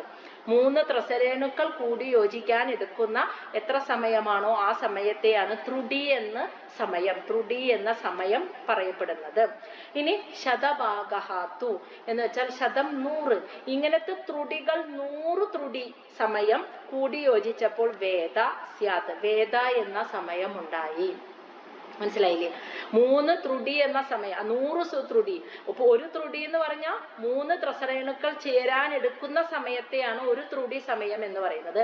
അങ്ങനെ 100 ത്രുടി സമയങ്ങൾ കൂടി ചേർന്നപ്പോൾ വന്ന സമയമാണ് വേദ എന്ന സ്യാത് പറയപ്പെടുന്നത്. ഇനി തൈഹി അത് തന്നെ ത്രിഭിഹി തു ഈ വേദ ത്രിഭിഹി 3 കൂടി 3 വേദ കൂടി ചേർന്നപ്പോൾ വന്ന സമയമാണ് ലവഃ സ്മൃതഃ ലവ എന്ന് പറയുന്നത്. ഈ സമയം ഒന്നും നമുക്ക് കാൽക്കുലേഷൻ ചെയ്യാൻ പറ്റാത്ത സമയങ്ങളാണ്. വളരെ ചെറിയ സമയങ്ങളാണ് കേട്ടാ. അപ്പൊ ഏറ്റവും ആദ്യം പറഞ്ഞ സമയം പരമാണു സമയ ഒരു പരമാണു ഉണ്ടാവാൻ എടുത്ത സമയം അത് നമുക്ക് നിർണ്ണയിക്കാൻ പറ്റിയിട്ടില്ല. പിന്നെ പറയുന്ന സമയം ത്രുടിയാണ്. അതായത് 3 പരമാണു ചേർന്ന് ഉണ്ടായ 2 പരമാണു ചേർന്നുണ്ടായ ഒരു അണു അങ്ങനെ 3 അണു ചേർന്നുണ്ടായിട്ടുള്ള ഒരു ത്രസരേണു അതുപോലെയുള്ള 3 ത്രസരേണു ത്രികം ത്രസരേണു എന്നാ പറഞ്ഞ 3 ത്രസരേണുക്കൾ കൂടി ചേരാൻ എടുത്ത സമയമാണ് ഒരു ത്രുടി സമയമായിട്ട് പറയുന്നത്. അങ്ങനെ 100 ത്രുടി സമയങ്ങൾ കൂടി ചേർന്നപ്പോൾ വേദ എന്ന സമയം ഉണ്ടായി. അങ്ങനെ ത്രിഭിഹി 3 വേദ സമയം കൂടി ചേർന്നപ്പോൾ ലവ എന്ന ഒരു സമയവും ഉണ്ടായി. ഈ സമയങ്ങളൊന്നും നമുക്ക് നിർണ്ണയിക്കാൻ സാധിച്ചിട്ടില്ല. വളരെ ചെറിയ സമയങ്ങളാണ്. എന്നാൽ ഇനി 7ാമത്തെ ശ്ലോകം തൊട്ട് പറയുന്ന സമയമാണ് നമ്മൾ നിർണ്ണയിക്കാൻ പഠിച്ചത്. നമ്മൾക്ക് മനസ്സിലാക്കാൻ പറ്റിയിട്ടുള്ള സമയമാണ് ഇനി പറയാൻ പോകുന്നത്. ശ്ലോകം 7 നിമേഷഃ ത്രിലവഃ ജ്ഞേയ ആംനാദഃ തേ ത്രയഃ ക്ഷണഃ ക്ഷണാൻ പഞ്ചവിദുഃ കാഷ്ടാം ലഘു താ ദശ പഞ്ചച. നിമേഷഃ നിമേഷസ്ത്രിലവഃ എന്ന് വെച്ചാൽ നിമേഷഃ ത്രിലവഃ ജ്ഞേയ ആംനാദഃ തേ ത്രയഃ ക്ഷണഃ ക്ഷണാൻ പഞ്ചവിദുഃ കാഷ്ടാം ലഘു താ ദശ പഞ്ചച എന്ന് വെച്ചാൽ അർത്ഥം ത്രിലവഃ. ഇപ്പൊ നമ്മൾ തൊട്ടു മുന്നേ ലവ എന്ന് പറഞ്ഞ സമയം പറഞ്ഞല്ലോ. ഈ ലവ 3 ലവ സമയങ്ങൾ കൂടി യോജിച്ചപ്പോൾ നിമേഷഃ എന്ന് വെച്ചാൽ ഒരു നിമിഷം ഉണ്ടായിരുന്നു. നമ്മൾ പലപ്പോഴും സംസാരിക്കുമ്പോൾ പറയും ഒരു നിമിഷം എന്നൊക്കെ പറയണില്ലേ. ആ ഒരു നിമിഷം ഉണ്ടായത് ഇപ്പൊ കുറേശ്ശെ നമ്മളുടെ കാൽക്കുലേഷൻ നമ്മളുടെ സമയം നിർണയത്തിന്റെ അടുത്തേക്ക് വന്നു തുടങ്ങി. നമ്മൾ അത്രയും ചെറിയ സമയത്തിൽ നിന്നാണ് പോകുന്നത്. പരമാണു സമയം കഴിഞ്ഞു, ത്രുടി സമയം കഴിഞ്ഞു, ത്രുടി കഴിഞ്ഞ് വേദ സമയം കഴിഞ്ഞു, ലവ സമയവും കഴിഞ്ഞു. അങ്ങനെ 3 ലവ സമയങ്ങൾ കൂടി ചേർന്നതാണ് ഒരു നിമിഷം എന്ന് നമ്മൾ പലപ്പോഴും സംസാരിക്കുമ്പോൾ പറയുന്ന ഈ ഒരു നിമിഷം എന്ന് പറയുന്നത് 3 ലവ സമയങ്ങൾ കൂടി ചേർന്നതാണ്. അതപ്പോ എത്ര പറയാ ഒരു സെക്കൻഡിനേക്കാളൊക്കെ താഴെയാണ് ട്ടാ ഈ ഒരു നിമിഷം എന്ന് പറയുന്നത്. ജ്ഞേയഃ എന്ന് വെച്ചാൽ അറിയപ്പെടുന്നു, ഒരു നിമിഷം എന്ന് അറിയപ്പെടുന്നു. ഇനി പറയുന്നത് ത്രയഃ. ഇനി ഈ ഒരു നിമിഷം തന്നെ ത്രയഃ 3 നിമിഷങ്ങൾ കൂടി യോജിച്ചപ്പോൾ ഒരു ക്ഷണനേരം ആംനാദഃ ഉണ്ടായി. മനസ്സിലായ? 3 നിമിഷങ്ങൾ കൂടി ചേർന്നപ്പോൾ ഒരു ക്ഷണനേരം, അതും നമ്മൾ സംസാരിക്കുമ്പോൾ പറയും ഒരു ക്ഷണനേരം എന്നൊക്കെ നമ്മൾ പറയാറുണ്ട് അല്ലെ. അത്രയും ചെറിയ സമയത്തെയാണ് അപ്പൊ ആ പറയുന്നത് എന്ന് ഇനി മനസ്സിലാക്കണം. ഒരു നിമിഷം എന്ന് പറയുന്നത് 3 ലവ സമയങ്ങൾ ചേർന്നതാണ് ഒരു നിമിഷം. ഒരു സെക്കൻഡിനേക്കാളും താഴെയായിരിക്കും അത്. ഇനി 3 നിമിഷങ്ങൾ ചേർന്ന് ത്രയഃ എന്നാണ് പറയുന്നത്. 3 നിമിഷങ്ങൾ ചേർന്നിട്ടാണ് ഒരു ക്ഷണനേരം ഉണ്ടായത്. ഇനി പഞ്ചക്ഷണാൻ ഒരു ക്ഷണനേരം എന്നുള്ളത് 5 ക്ഷണനേരങ്ങൾ കൂടി ചേർന്നപ്പോൾ കാഷ്ട വിദുഹു, കാഷ്ട എന്ന സമയം ഉണ്ടായെന്ന്. 5 ക്ഷണനേരം കൂടി ചേർന്നപ്പോഴാണ് കേട്ടോ. ഇതൊക്കെ എഴുതി വെച്ചോളൂ. 5 ക്ഷണനേരം കൂടി ചേർന്നപ്പോൾ നമ്മളിങ്ങനെ ഈസി ആയിട്ട് എഴുതാം. 5 പ്ലസ് ക്ഷണനേരം, ക്ഷണ എന്ന് എഴുതിയാൽ മതി. 5 ക്ഷണനേരം, ക്ഷണസമയങ്ങൾ കൂടി ചേർന്നുണ്ടായ ഒരു സമയമാണ് കാഷ്ട എന്ന് പറയുന്നത്. ഈ കാഷ്ട എന്ന് പറയുന്നത് നമ്മുടെ കാൽക്കുലേഷനിൽ വരുന്ന ഒരു സമയമാണ്. 8 സെക്കൻഡ്. 8 സെക്കൻഡിനെയാണ് കാഷ്ട എന്ന് വിളിക്കുന്നത്. ഒരു കാഷ്ട എന്ന് പറയുന്നത് 5 ക്ഷണനേരം ചേരുന്നതാണ്. അത് നമ്മുടെ 8 സെക്കൻഡ് ആണെന്നാ പറയുന്നത് കേട്ടാ. ഇനി പറയുന്നത് ദശ പഞ്ച എന്ന് വെച്ചാല് ദശം 10 പഞ്ച 5, അപ്പൊ 10 5 15. 15 ലഘു. 15 ഈ എന്ന് പറഞ്ഞാൽ ഈ കാഷ്ട, 15 കാഷ്ട ചേർന്നപ്പോൾ ലഘു, ഒരു ലഘു ഉണ്ടായി എന്ന്. അപ്പോ നമ്മൾ പറഞ്ഞത് ആദ്യം പരമാണു സമയം, അത് കഴിഞ്ഞ് 3 ത്രിസരേണുക്കൾ ചേരാനെടുത്ത സമയം ഒരു ത്രുടി, 100 ത്രുടി ചേർന്ന വേദ എന്ന സമയം ഉണ്ടായി. അങ്ങനെ 3 വേദ സമയങ്ങൾ ചേർന്നപ്പോൾ ഒരു ലവ എന്ന സമയം ഉണ്ടായി.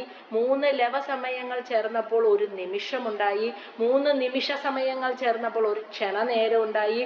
5 ക്ഷണനേരങ്ങൾ കൂടി ചേർന്ന് ഒരു കാഷ്ട എന്ന സമയം ഉണ്ടായി. ഈ കാഷ്ട എന്ന സമയത്തിന്റെ അടിയിൽ എഴുതി വെച്ചോ, ഇത് നമ്മുടെ 8 സെക്കൻഡ് ആണ്.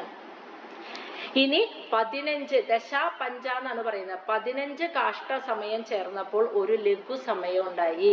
അപ്പൊ ഒന്ന് ആലോചിച്ച് നോക്കിയേ, ഒരു കാഷ്ട 8 സെക്കൻഡ്, അപ്പൊ 15 കാഷ്ട കൂടി ചേരുമ്പോൾ എത്ര മണിയാ വരിക എന്നൊന്ന് കാൽക്കുലേറ്റ് ചെയ്ത് പറയാമോ?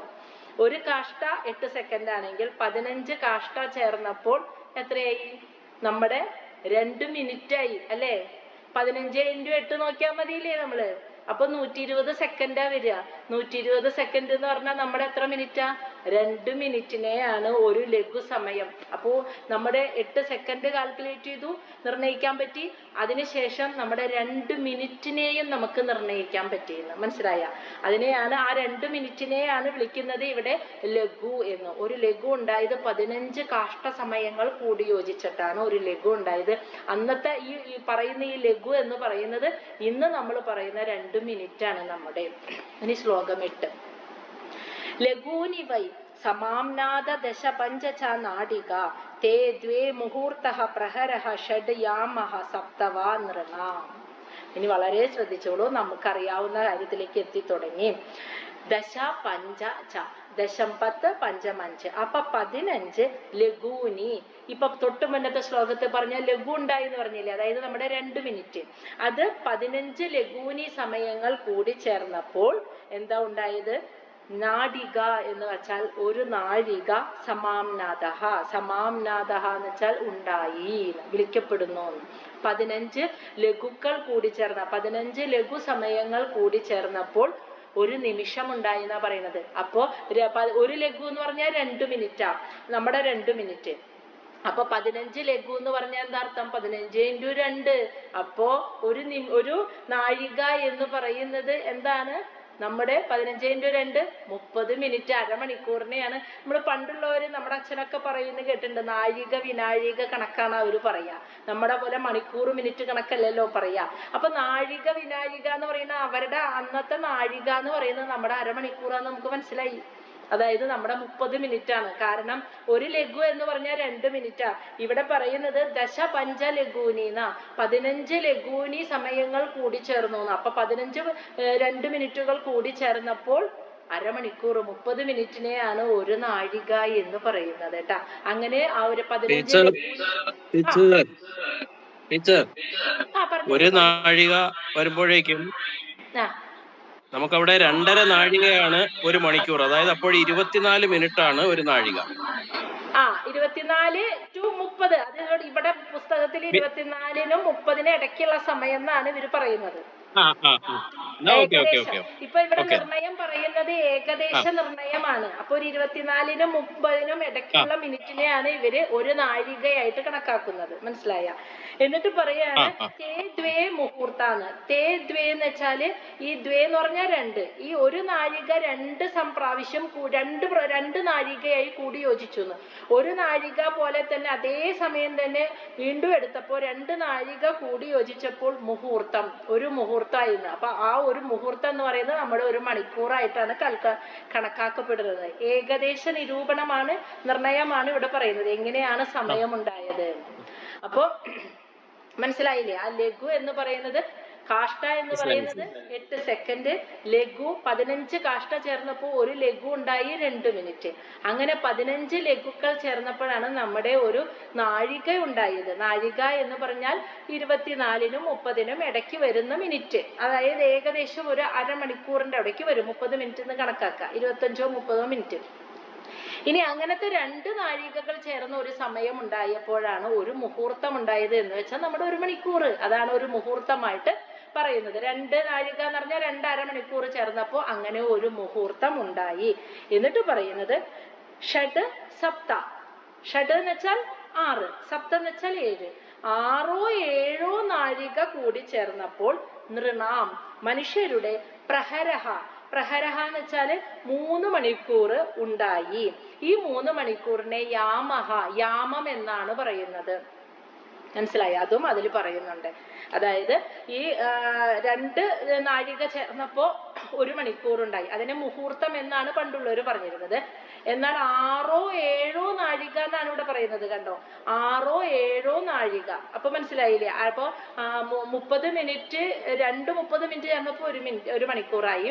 അങ്ങനത്തെ 6ഓ 7ഓ നാഴിക എന്ന് പറയുമ്പോൾ ശരിക്കും നമുക്ക് കണക്കാക്കാം 3 മണിക്കൂർ വരും. പ്രഹരഹ എന്ന് വെച്ചാൽ 3 മണിക്കൂർ ഉണ്ടായി.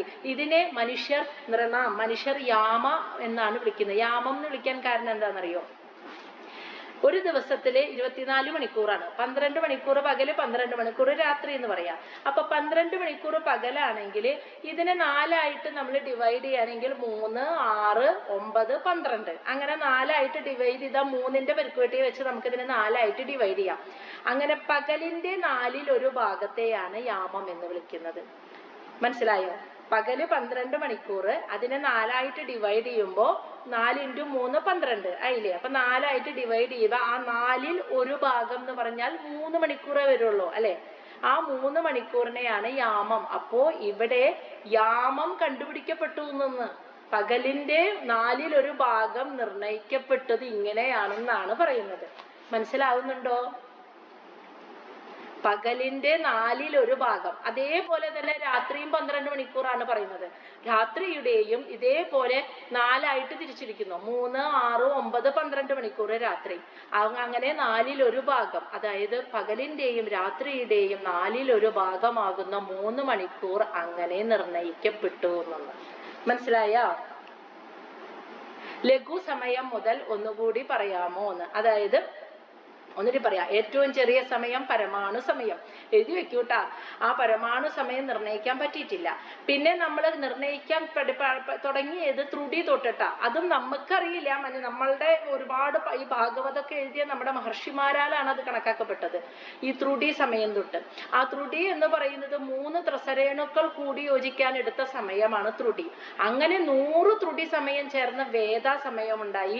3 വേദ ചേർന്ന് ലവ എന്ന സമയമുണ്ടായി. 3 ലവ സമയങ്ങൾ ചേർന്നപ്പോൾ ഒരു നിമിഷമുണ്ടായി.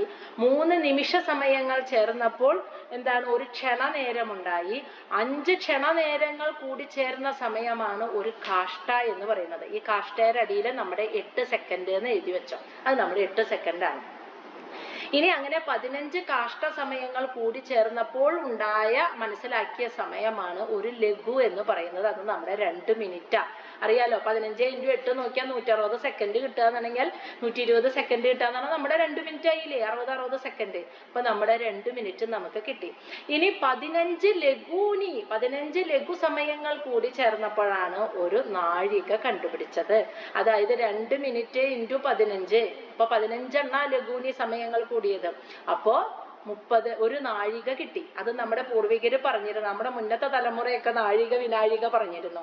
ആ നാഴിക എന്ന് പറയുന്നത് ഇന്നത്തെ നമ്മുടെ ജനറേഷനിൽ അത് പെടുമ്പോൾ അതിനെ നമ്മുടെ ഒരു 25-നും 30-നും ഇടയിൽ പെടുന്ന മിനിറ്റ്, അരമണിക്കൂർ, ഒരു 30 മിനിറ്റിന്റെ അവിടേക്കാണ് അത് ഏകദേശം പറയപ്പെടുന്നത്. മനസ്സിലായ? അങ്ങനത്തെ 2 നാഴിക ചേർന്നപ്പോഴാണ് നമ്മുടെ അന്നത്തെ കാലത്ത് ഒരു മുഹൂർത്തം എന്നാണ് അതിനെ പറഞ്ഞിരുന്നത്. ഇന്ന് നമ്മളുടെ തലമുറ അതിനെ 1 മണിക്കൂർ എന്ന് പറയും. 2 നാഴിക ചേർന്നതാണ് 1 മണിക്കൂർ. ഇനിയിപ്പൊ നമുക്ക് ഈ സത്സംഗം കഴിയുമ്പോൾ ഈ നാഴികയൊക്കെ എന്താണെന്ന് ശരിക്കും മനസ്സിലാവും. 1 നാഴിക എന്ന് പറഞ്ഞ കേട്ടാൽ നമ്മുടെ അരമണിക്കൂറാണെന്നും അങ്ങനത്തെ 2 നാഴിക ചേർന്ന മുഹൂർത്തം എന്ന് പറയുന്നത് നമ്മുടെ 1 മണിക്കൂറാണെന്നും മനസ്സിലായി. അങ്ങനെ ഇരിക്കുമ്പോഴാണ് ഈ 2 നാഴിക ചേർന്നപ്പോഴാണ് 1 മണിക്കൂർ ഉണ്ടായത്. അപ്പൊ 6 7 നാഴിക സമയങ്ങൾ കൂടി ചേർന്നപ്പോൾ 3 മണിക്കൂർ കിട്ടി. ഈ 3 മണിക്കൂർ എന്ന് പറയുന്നത് പകലിന്റെ 4-1 ഭാഗവും രാത്രിയുടെ 4-1 ഭാഗവുമായി കണക്കാക്കപ്പെട്ടു എന്ന്. 4-1 ഭാഗം എന്ന് പറയാൻ കാരണം പകല് 12 മണിക്കൂർ 4ആയി തിരിച്ചപ്പോൾ ആദ്യത്തെ 3 മണിക്കൂർ, അപ്പൊ 4-1 ഭാഗമായില്ലേ? അപ്പൊ ആ ഒരു ഭാഗത്തിനെയാണ് യാമം. അതുകൊണ്ട് മനുഷ്യർ ഈ എന്താണ് നാഴിക 6 7 കൂടി ചേർന്നു എന്ന് പറഞ്ഞില്ലേ? അപ്പൊ 3 മണിക്കൂർ കിട്ടിയില്ലേ? അതിനെ നമ്മളെ മനുഷ്യർ ഒരു യാമം എന്ന് വിളിക്കുന്നു. പകലിന്റെ 4-1 ഭാഗം യാമം എന്ന് വെച്ചാൽ അതാണ്, പകലിന്റെ 4-1 ഭാഗം. അതുപോലെ രാത്രിയുടെയും 4-1 ഭാഗം കണ്ടുപിടിക്കപ്പെട്ടത് അങ്ങനെയാണ്. ഇപ്പൊ പകലും രാത്രിയും ഒന്ന് എത്ര മണിക്കൂറാന്ന് കണ്ടുപിടിച്ചിട്ടില്ല. പകലിന്റെയും രാത്രിയുടെയും 4-1 ഭാഗം കിട്ടി. 3 മണിക്കൂർ വരെ കണ്ടുപിടിച്ചു എന്ന് മനസ്സിലായോ? ഒരാൾ പറയൂ മറുപടി. ഇനി ശ്ലോകം 9. ദ്വാദശ അർദ്ധ ഫലോന്മാനം ചതുർഭിഹി ചതുരാങ്കുലൈ സ്വർണമാഷേ കൃതചിദ്രം യാവത് പ്രസ്ഥ ജലപ്ലുതം. വളരെ കഷ്ടപ്പെട്ടിട്ടാണ് ഞാൻ തന്നെ ഇതിന്റെ അർത്ഥം മനസ്സിലാക്കിയെടുത്തേ. അതെന്താന്ന് വെച്ചാ ഇതില് സമയമല്ല പറയുന്നത്. ഇപ്പൊ ഒരു നിമിഷം, ഒരു നാഴിക എന്ന് പറഞ്ഞില്ലേ? ഈ ഒരു നാഴിക മൈത്രേയ മഹർഷി വിതുരർക്ക് എങ്ങനെയാണ് ഒരു നാഴിക എന്ന് പറയുന്നത്, എത്ര സമയമാണെന്ന് ഒരു ഉദാഹരണമായിട്ട് പറഞ്ഞു കൊടുക്കുകയാണ് കേട്ടോ ഈ ശ്ലോകം. അതായത് മൈത്രേയ മഹർഷി വിതുരർക്ക് പറഞ്ഞു കൊടുക്കാണല്ലോ സമയം എങ്ങനെയാണ് നിർണയിക്കപ്പെട്ടതെന്ന്. അപ്പോ ഒരു നാഴിക വരെ കണ്ടുപിടിച്ചല്ലോ, ഒരു നാഴികയും കണ്ടുപിടിച്ചു, പിന്നെ 3 യാമവും പകലിന്റെയും രാത്രിയുടെയും 4-1 ഭാഗവും കണ്ടുപിടിച്ചു, 3 മണിക്കൂറും നിർണയിക്കപ്പെട്ടു. എന്നിട്ട് പറയാണ് ഈ ഒരു നാഴിക എന്ന സമയം എങ്ങനെയാണ് വിതുരര് മനസ്സിൽ കാണേണ്ടത്. അപ്പൊ അതിനൊരു ഉദാഹരണം പറഞ്ഞു കൊടുക്കുന്നതാണ് കേട്ടോ ഇത്. അപ്പൊ നമ്മളും മനസ്സിൽ ഇത് ആലോചിക്കാം. ദ്വാ എന്ന് പറഞ്ഞാൽ അറിയാലോ 2, ദശം 10. അപ്പൊ എത്രയായിരിക്കും? 10ഉം 2ഉം 12. ഇനി അതിന്റെ അർദ്ധ, 12ന്റെ പകുതി എത്രയാ? 6. ഫലോന്മാനം എന്ന് വെച്ചാൽ 6 തൂക്കമുള്ള ഒരു പാത്രം, ഒരു ചെമ്പുപാത്രം, അതാണ് അർത്ഥം. 6 തൂക്കമുള്ള ചെമ്പുപാത്രം എന്ന് പറഞ്ഞാല് നമ്മുടെ പുസ്തകത്തിൽ പറഞ്ഞിരിക്കുന്നത് 14 ഔൺസ് എന്നാണ്. 6 തൂക്കമുള്ള ചെമ്പുപാത്രം എന്ന് പറഞ്ഞാൽ ആ ചെമ്പുപാത്രത്തിന്റെ ഉള്ളില് വലുപ്പം എന്ന് പറഞ്ഞാൽ 14 ഔൺസാണ് വലുപ്പമുള്ള ഒരു ചെമ്പുപാത്രം കേട്ടോ. അതില് ചതുരങ്കുലേ, അതായത് 4 അങ്കുലം, അങ്കുലി എന്ന് വെച്ചാല് വിരല്, 4 വിരലിന്റെ നീളമുള്ള, ചതുർഭിഹി എന്ന് വെച്ചാൽ 4 സ്വർണമാഷേ, സ്വർണ കമ്പികള്. മനസ്സിലായില്ലേ? 4 വിരലിന്റെ നീളം, 4 വിരല് വെക്കുമ്പോ എത്ര നീളമുണ്ടോ അത്ര നീളമുള്ള 4 സ്വർണമാഷി എന്ന് വെച്ചാൽ സ്വർണ കമ്പികള്. അതുകൊണ്ട് കൃതചിദ്രം, ഈ ചെമ്പുപാത്രത്തിൽ ഓട്ട ഉണ്ടാക്കുക. 4 സ്വർണ കമ്പികൾ കൊണ്ട് ഓട്ട ഉണ്ടാക്കുമ്പോ 4 ഓട്ട അതിന്റെ ഉള്ളിൽ വരും. അപ്പൊ ഒന്ന് ആലോചിച്ച് നോക്കൂ.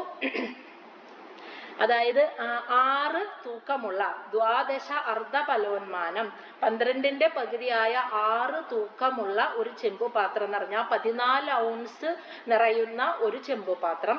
അതില് 4 വിരലിന്റെ നീളമുള്ള, 4 വിരൽ വെച്ച് എത്ര നീളം ഉണ്ടാവും അത്രയ്ക്ക് നീളമുള്ള 4 സ്വർണ കമ്പികൾ കൊണ്ട് കൃതചിദ്രം എന്ന് വെച്ചാൽ ദ്വാരം ഉണ്ടാക്കിയെന്ന്, ഓട്ടയുണ്ടാക്കിയിട്ട് യാവത് പ്രസ്ഥ ജലപ്ലുതം, യാവത് പ്രസ്ഥ ജലപ്ലുതം എന്ന് വെച്ചാൽ ഒരു ബക്കറ്റില് വെള്ളം നിറച്ചിട്ട്, ഒരു ബക്കറ്റിൽ കുറച്ച് വെള്ളം എടുക്കുക, എന്നിട്ട് ഈ 14 ഔൺസ് വലുപ്പമുള്ള ഈ ചെമ്പു പാത്രം ഈ വെള്ളത്തിലേക്ക് വെക്കാം. മുക്കി വെക്കരുത്, വെറുതെ വെള്ളത്തിന്റെ മുകളിൽ വെക്കാം. അപ്പൊ എന്താ ഉണ്ടാവുക എന്നൊന്ന് ആലോചിച്ച് നോക്കിയേ. ഈ അടിയിലത്തെ ദ്വാരത്തിൽ കൂടെ ഈ വെള്ളം ഈ പാത്രത്തിന്റെ ഉള്ളിലേക്ക് കയറില്ലേ? അതാണ് ഇവിടെ പറയുന്നത്. ഈ ദ്വാരം ഉണ്ടാക്കിയ ഈ ചെമ്പു പാത്രം ഈ ബക്കറ്റിലെ വെള്ളത്തിലേക്ക് വെക്കുമ്പോ, മുക്കി വെക്കല്ല, മുകളിൽ വെറുതെ വെക്കുമ്പോ ഈ അടിയിലത്തെ ദ്വാരത്തിലൂടെ ഈ ബക്കറ്റിലെ വെള്ളം ഈ ചെമ്പു പാത്രത്തിന്റെ ഉള്ളിലേക്ക് കേറി വന്ന് ഈ ചെമ്പു പാത്രം നിറഞ്ഞൊഴുകാൻ എടുക്കുന്ന സമയമാണ് ഒരു നാഴിക എന്ന്. മനസ്സിലായോ? മനസ്സിലായോ?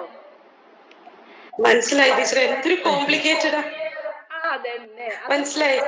വിതുരർക്ക് പറഞ്ഞു കൊടുക്കുന്നത്. ഇത് പോയിട്ടില്ലല്ലോ, ചാർജ് ഒക്കെ ഉണ്ടല്ലോ. മൈത്രേയ മഹർഷി വിതുരർക്ക് പറഞ്ഞു കൊടുക്കുന്ന ആ ഒരു നാഴിക ഇങ്ങനെയാണ് നീ ഊഹിക്കേണ്ടത് എന്നാണ് പറഞ്ഞു കൊടുക്കുന്നത്. ആ 14 ഔൺസിന്റെ വലുപ്പമുള്ള ഒരു ചെമ്പ് പാത്രം, അതിനെയാണ് 6 തൂക്കമുള്ള ചെമ്പ് പാത്രം എന്ന് പറയുന്നത്.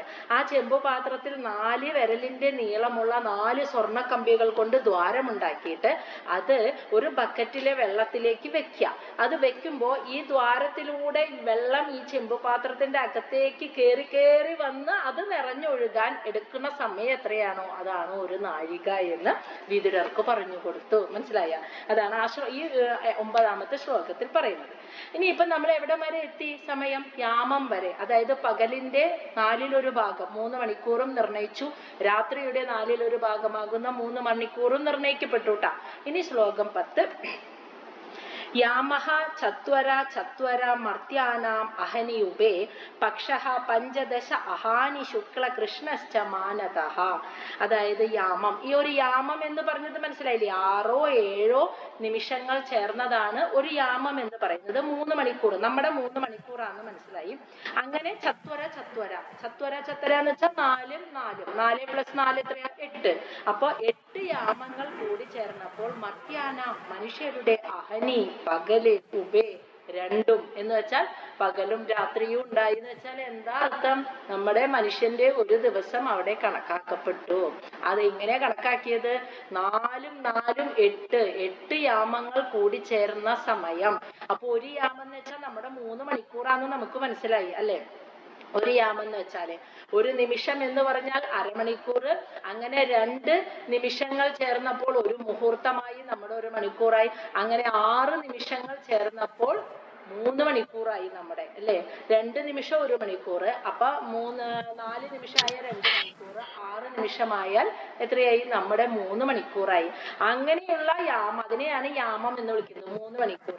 ആ യാമം ചത്വര 4 + 4 8 പ്രാവശ്യം യാമസമയം, 8 യാമസമയങ്ങൾ കൂടി യോജിച്ചപ്പോൾ മനുഷ്യന്റെ ഒരു പകലും ഒരു രാത്രിയും ഉണ്ടായി എന്ന് വെച്ചാൽ എന്താ അർത്ഥം? ഒരു ദിവസം 24 മണിക്കൂർ, 3 24 അല്ലേ? യാമം 3 മണിക്കൂർ, അതങ്ങനെ 8 യാമങ്ങളാ ചേർന്നത്. അപ്പൊ 3 24 മണിക്കൂർ അങ്ങനെ നിർണയിച്ചു. അങ്ങനെയാണ് മനുഷ്യന്റെ പകൽ സമയം 12, രാത്രി സമയം 12. അങ്ങനെ മനുഷ്യൻ ഒരു ദിവസം 24 മണിക്കൂറാണെന്നുള്ളത് നിർണയിക്കപ്പെട്ടത് ഇങ്ങനെയാണ്. അപ്പൊ നമ്മൾ പറയുന്ന മനുഷ്യരുടെ ഒരു ദിവസം ഇങ്ങനെയാണ് കാലം നിർണയിക്കപ്പെട്ടത്. ആ ഒരു ദിവസത്തെ കാലം 24 മണിക്കൂറായി നിർണയിക്കപ്പെട്ടത് യാമത്തിൽ നിന്നാണ്. 8 യാമങ്ങൾ ചേർന്നതാണ്. യാമം എങ്ങനെയാ നിർണയിച്ചത്? നിമിഷത്തിൽ നിന്നാണ്. നിമിഷം എങ്ങനെയാ നിർണയിച്ചത്? ലഘു അല്ലെ? ലഘു എന്ന് പറയുന്ന ആ 2 മിനിറ്റിൽ നിന്നാണ് നിമിഷം കിട്ടിയത്. ലഘു എങ്ങനെയാ നിർണയിച്ചത്? 5 കാഷ്ടങ്ങള്, 15 കാഷ്ട ചേർന്നിട്ട് കാഷ്ടം കിട്ടിയത്. കാഷ്ട എങ്ങനെയാ കിട്ടിയത്? 5 ക്ഷണ നേരം ചേർന്നിട്ട്. അപ്പൊ ക്ഷണം എങ്ങനെയാ കിട്ടിയത്? എന്താണ്? നിമിഷങ്ങള് അല്ല, ക്ഷണനേരം കിട്ടിയത് നിമിഷങ്ങൾ ചേർന്നിട്ട്, 3 നിമിഷങ്ങൾ ചേർന്ന്.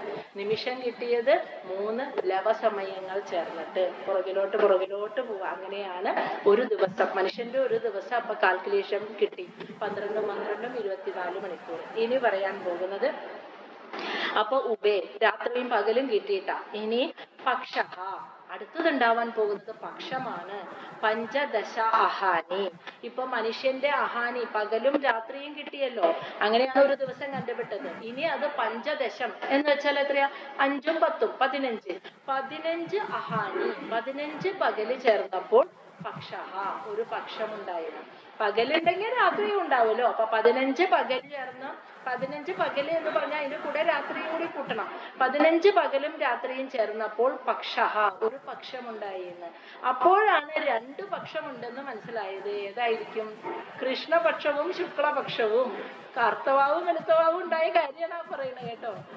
അപ്പോ ഒരു ദിവസം കിട്ടിയപ്പോ അങ്ങനെ 15 ദിവസങ്ങൾ, 15 പകലും രാത്രിയും ചേർന്നപ്പോൾ ഒരു പക്ഷമുണ്ടെന്ന് മനസ്സിലായി. ആ പക്ഷമാണ് കൃഷ്ണപക്ഷം എന്ന് വെച്ചാൽ കർത്തവാവ്.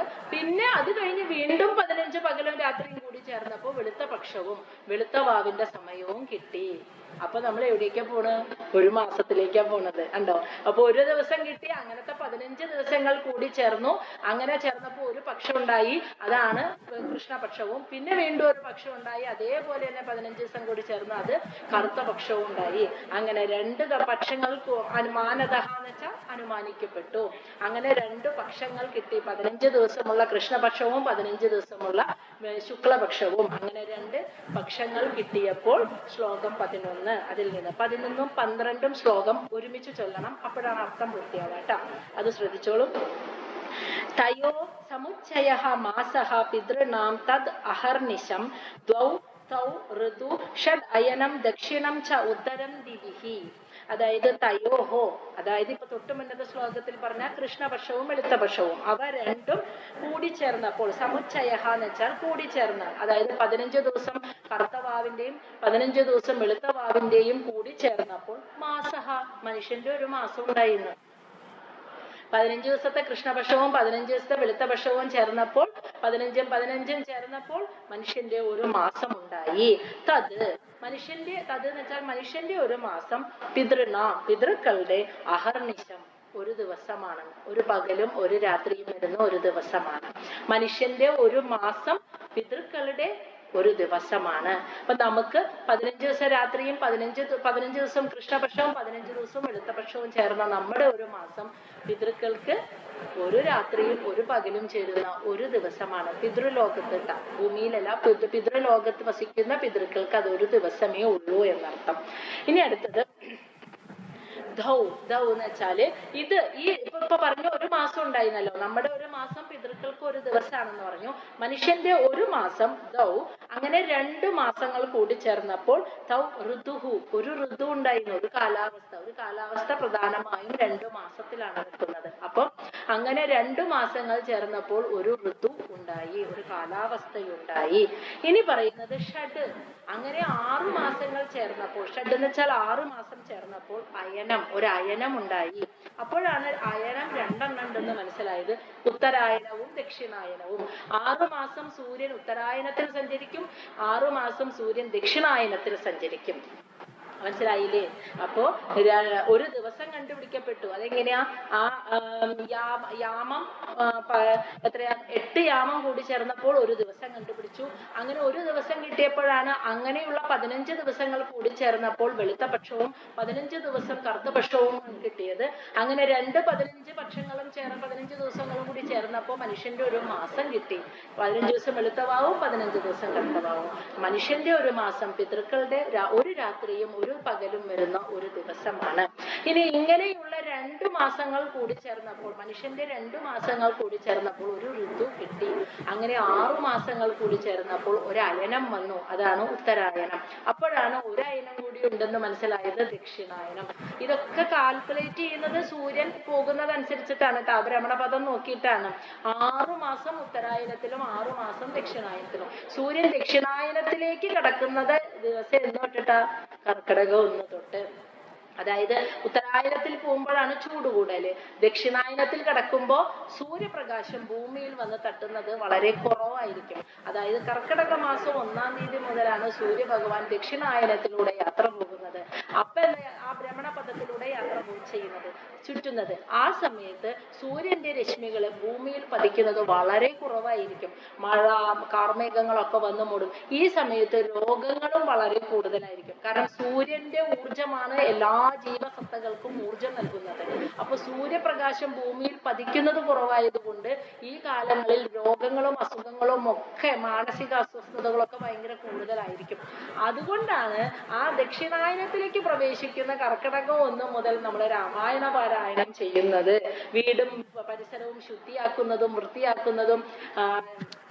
നമ്മൾ പണ്ടുള്ളവരൊക്കെ പറയില്ലേ, ചേട്ടനെ കളയാന്നൊക്കെ പറയില്ലേ, അങ്ങനെ വൃത്തിയാക്കി പരിസരമൊക്കെ ശുദ്ധീകരിച്ച് മത്സ്യമാംസാദി ഭക്ഷണമൊക്കെ ഉപേക്ഷിച്ച് പരമാവധി പച്ചക്കറികളൊക്കെ നല്ല 10 ഇലകളൊക്കെ പൊട്ടിച്ചു കൊണ്ടുവന്ന് ശരീരത്തിന് ആരോഗ്യം ഉണ്ടാക്കുന്ന ഭക്ഷണങ്ങൾ കഴിച്ച് രാമായണ പാരായണമൊക്കെ നടത്തിയിട്ട് ഇരിക്കണം എന്ന് പറയുന്നത് സൂര്യൻ ദക്ഷിണായനത്തിലേക്ക് പ്രവേശിക്കുകയാണ്. ഭൂമിയിൽ ഇനി സൂര്യപ്രകാശം തട്ടുന്നത് കുറവായിരിക്കും. രോഗങ്ങള്, ബുദ്ധിമുട്ടുകൾ, കൃഷിയൊക്കെ ഇങ്ങനെ കുറഞ്ഞു വരുന്ന, സൂര്യപ്രകാശം ഊർജം കുറവല്ലേ ഭൂമിയില്. അപ്പൊ എല്ലാം കുറയും, മാനസിക അസ്വസ്ഥതകൾ കൂടും. ഇതിനൊക്കെ പരിഹാരമായിട്ടാണ് കർക്കിടക മാസം രാമായണം വെക്കുന്നത്. കാരണം സൂര്യൻ ദക്ഷിണായനത്തിലേക്ക് പ്രവേശിക്കുന്ന മാസമാണ് അത്. മനസ്സിലായില്ലേ?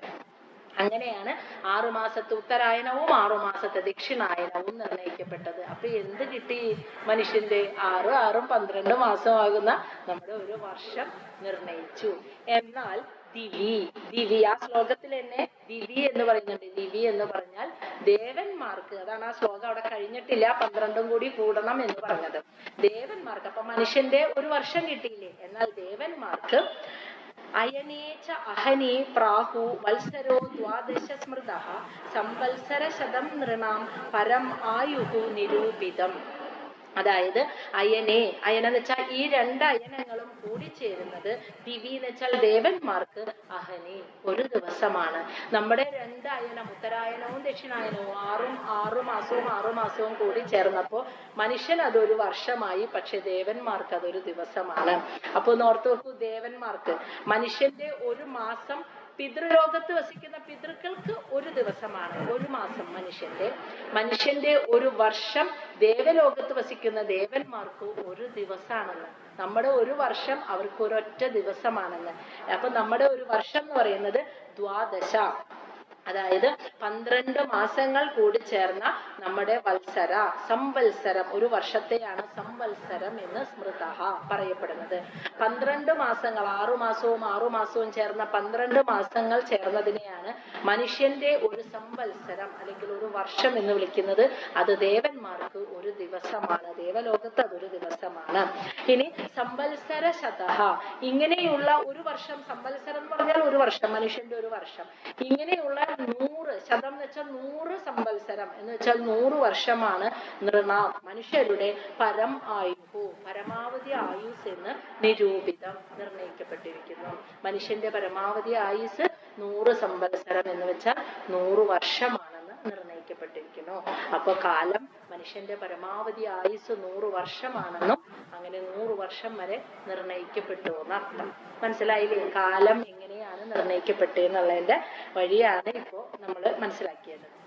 100 വർഷമാണ് മനുഷ്യന്റെ പരമാവധി ആയുസ്. ഇനി ഈ നിർണയം നടത്തിയത് സൂര്യഭഗവാൻ സൂര്യന്റെ ഭ്രമണപഥത്തിൽ ചുറ്റിത്തിരിയുന്നത് നോക്കിയിട്ടാണ് നമ്മൾ ഈ നിർണയം നടത്തിയത്. അതാണ് ഈ ശ്ലോകം 13 14 പറയുന്നത്. ഗ്രഹ ഋക്ഷ താര ചക്രസ്ഥ പരമാണു ആദിന ജഗത് സംവത്സര അവസാനേന പര്യേതി അനിമിഷഃ വിഭുഃ. അതായത് ഗ്രഹങ്ങള്, ഋക്ഷ എന്ന് വെച്ചാല് തേജോഗോളങ്ങള്, ആകാശത്തുള്ള തേജോഗോളങ്ങള്, താര എന്ന് വെച്ചാൽ നക്ഷത്രങ്ങള്, ചക്രസ്ഥ ഇവയുടെ ഭ്രമണപഥത്തിൽ. ഇനി അവസാനം പറയുന്ന വിഭു എന്ന് പറയുന്ന സുത് ഭഗവാൻ എന്ന് വെച്ചാൽ സൂര്യദേവന്റെ ഭ്രമണപഥത്തിലും പര്യേതി എന്ന് വെച്ചാൽ ചുറ്റിക്കറങ്ങാണെന്നത്. ഇവയെല്ലാം ഗ്രഹങ്ങളും നക്ഷത്രങ്ങളും തേജോഗോളങ്ങളും സൂര്യഭഗവാനും അതാതിന്റെ ഭ്രമണപഥത്തിൽ ചുറ്റി, പര്യേതി എന്ന് വെച്ചാൽ ചുറ്റിക്കറങ്ങുമ്പോൾ പരമാണു ആദിന എന്ന് വെച്ചാൽ മുതൽ, ഒരു പരമാണു എന്ന വസ്തുവിൽ നിന്ന് മുഴുവൻ ജഗത്തും ഉണ്ടാവാൻ സംവത്സര അവസാനേന, ഒരു സംവത്സരത്തിന്റെ അവസാനത്തിലാണ് സംഭവിക്കുന്നത്. അപ്പൊ ഒരു പരമാണു എന്ന ഒരു ആറ്റത്തിൽ നിന്നും അനേകം പരമാണുക്കൾ കൂടി യോജിച്ച് ഈ ജഗത്ത് മുഴുവൻ ഉണ്ടാവാൻ ഒരു സംവത്സരം എന്ന് വെച്ചാൽ ഒരു വർഷം, സംവത്സര അവസാനേന ഒരു വർഷത്തിന്റെ അവസാനത്തിൽ അത് സംഭവിക്കുന്നു. എന്ന് വെച്ചാൽ ഒരു വർഷമാണ് സൂര്യൻ അതിന്റെ ഭ്രമണപഥത്തിൽ ചുറ്റിത്തിരിയുന്ന ആ സമയമാണ് ഒരു പരമാണു ഉണ്ടായിട്ട് അവിടുന്ന് മുതൽ ഒരു പ്രപഞ്ചം, ജഗത്ത് മുഴുവൻ ഉണ്ടായി തീരാൻ എടുക്കുന്ന സമയം. സൂര്യൻ അതിന്റെ ഭ്രമണപഥത്തിൽ ഒരു പ്രാവശ്യം ചുറ്റി വരുന്ന സമയമാണ് ഒരു വർഷം. 6 മാസം ഉത്തരായനവും 6 മാസം ദക്ഷിണായനവും. ആ ഒരു വർഷത്തിനുള്ളിലാണ് ഒരു ആറ്റം, ഒരു പരമാണു തൊട്ട് ഈ ജഗത്തിലെ സർവചരാചരങ്ങളും ഉണ്ടായി ഈ ജഗത്ത് സൃഷ്ടിക്കപ്പെടുന്ന സമയം. അങ്ങനെ കണക്കാക്കാൻ പറ്റിയത് ഈ സൂര്യന്റെ ഭ്രമണപഥം നോക്കിയിട്ടാണ്. മനസ്സിലായില്ലേ? അതാണ് കാലശക്തിയുടെ പ്രതീകമാണ് സൂര്യഭഗവാൻ ആദിത്യദേവൻ എന്ന് പറയുന്നത്. മനസ്സിലായോ? അതാണ് ആ ശ്ലോകത്തില് പറഞ്ഞത്. ഇനി ശ്ലോകം 14. ഇങ്ങനെ വർഷങ്ങള്, ഈ സംവത്സരങ്ങള് കണക്കാക്കുന്നത് സൂര്യഭഗവാനെ മാത്രം നോക്കിയിട്ടല്ല, തേജോഗോളങ്ങള്, നക്ഷത്രങ്ങള്, ചന്ദ്രന്, ഇവയുടെയൊക്കെ ചുറ്റിക്കറങ്ങല്, ഇവയുടെയൊക്കെ സഞ്ചാരം നോക്കിയിട്ടും പല രീതിയിലും വർഷങ്ങളെ കണക്കാക്കപ്പെടുന്നുണ്ട് എന്നാണ് ശ്ലോകം 14 പറയുന്നത്. അതാണ് സംവത്സരഃ പരിവത്സര ഇടാവത്സര ഏവച അനുവത്സരഃ വത്സരശ്ച വിദുര ഏവം പ്രഭാഷ്യതേ. സംവത്സരം എന്ന് വെച്ചാൽ സൂര്യന്റെ ഭ്രമണപഥം നോക്കി വർഷത്തെ നിർണയിക്കുന്നത്. പരിവത്സര എന്ന് പറഞ്ഞാൽ ബൃഹസ്പതിയുടെ ഭ്രമണപഥം നോക്കി വർഷത്തെ നിർണയിക്കുന്നത്. ഇടാവത്സരം എന്ന് പറഞ്ഞാൽ തേജോഗോളങ്ങളുടെ ഭ്രമണപഥം നോക്കി വർഷത്തെ നിർണയിക്കുന്നത്. അനുവത്സര എന്ന് പറഞ്ഞാല് ചന്ദ്രന്റെ ഭ്രമണപഥം നോക്കി വർഷത്തെ നിർണയിക്കുന്നത്.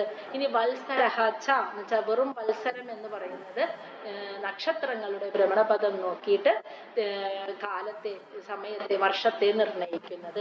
ഇങ്ങനെയാണ് വിദുര ഏവം, അല്ലയോ വിദുരരെ, ഏവം ഇപ്രകാരം പ്രഭാഷ്യത്തെ പറയപ്പെടുന്നു. മനസ്സിലായില്ലേ? അപ്പൊ സൂര്യന്റെ ഭ്രമണപഥം നോക്കിയിട്ട് കാലം നിർണയിക്കുമ്പോഴാണ് അതിനെ സംവത്സരം. സംവത്സരം എന്ന് പറഞ്ഞാൽ മനസ്സിലായില്ലേ? ഒരു വർഷം, മനുഷ്യന്റെ ഒരു വർഷം എന്ന് വെച്ചാൽ ദേവന്മാർക്ക് ഒരു ദിവസം. അപ്പൊ പിതൃക്കൾക്ക് അപ്പൊ എത്ര ദിവസമായിരിക്കും? നമ്മുടെ ഒരു മാസം പിതൃക്കളുടെ ഒരു ദിവസമാണെങ്കിൽ നമ്മുടെ ഒരു വർഷം പിതൃക്കൾക്ക് എത്ര ദിവസമായിരിക്കും? ആരും മിണ്ടറില്ല.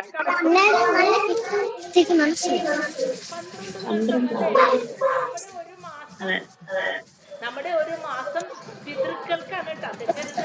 പിതൃക്കൾക്ക് ഒരു ദിവസം. അപ്പൊ നമ്മുടെ 12 മാസം പിതൃക്കൾക്ക് എത്ര ദിവസം? 12 ദിവസം അല്ലെ? നമ്മുടെ 12 മാസം എന്ന് പറഞ്ഞാൽ ഒരു വർഷം പിതൃക്കൾക്ക് 12 ദിവസം. പക്ഷെ ദേവന്മാർക്ക് നമ്മുടെ ഒരു വർഷം എന്ന് പറയുന്നത് ദേവന്മാർക്ക് ഒരു ദിവസമേ ഉള്ളൂ, പിതൃക്കൾക്ക് അത് 12 ദിവസം, നമുക്കത് 12 മാസമാകുന്ന ഒരു വർഷം. ആ ഒരു വർഷത്തെ, മനുഷ്യന്റെ ആ ഒരു വർഷത്തെയാണ് ഒരു സംവത്സരം എന്ന് പറയുന്നത്. അത് സൂര്യനെ നോക്കിയിട്ട്. ഇനി പരിവത്സരം എന്ന് പറയുന്നത് ബൃഹസ്പതിയുടെ ഭ്രമണപഥം നോക്കി, ഇടാവത്സരം എന്ന് പറയുന്നത് തേജോഗോളങ്ങളുടെ ഭ്രമണപഥം നോക്കി, അനുവത്സരം എന്ന് പറയുന്നത് ചന്ദ്രന്റെ ഭ്രമണപഥം നോക്കി കണക്കാക്കുന്നു. വത്സരം എന്ന് പറയുന്ന നക്ഷത്രങ്ങളുടെ ഭ്രമണപഥം നോക്കിയിട്ടും വർഷങ്ങളെ കണക്കാക്കാറുണ്ട് എന്ന് മൈത്രേയ മഹർഷി വിതുരരോട് പറഞ്ഞു കൊടുത്തു. ഇപ്രകാരമാണ് വർഷങ്ങളെ കണക്കാക്കുന്നത്.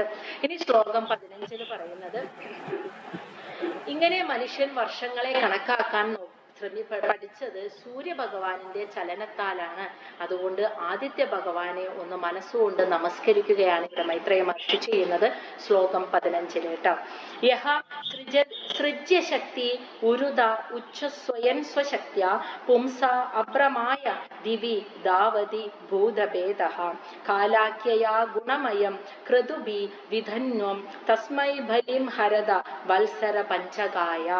യഹ സൃജ്യശക്തി ഉരുത ഉച്ഛ്വസ്വയൻ സ്വശക്ത്യാ പുംസഃ അഭ്രമായ ദിവി ദാവതി ഭൂതഭേദഃ കാലാഖ്യയാ ഗുണമയം ക്രതുബി വിധന്വം തസ്മൈ ബലിം ഹരത വത്സര പഞ്ചകായ.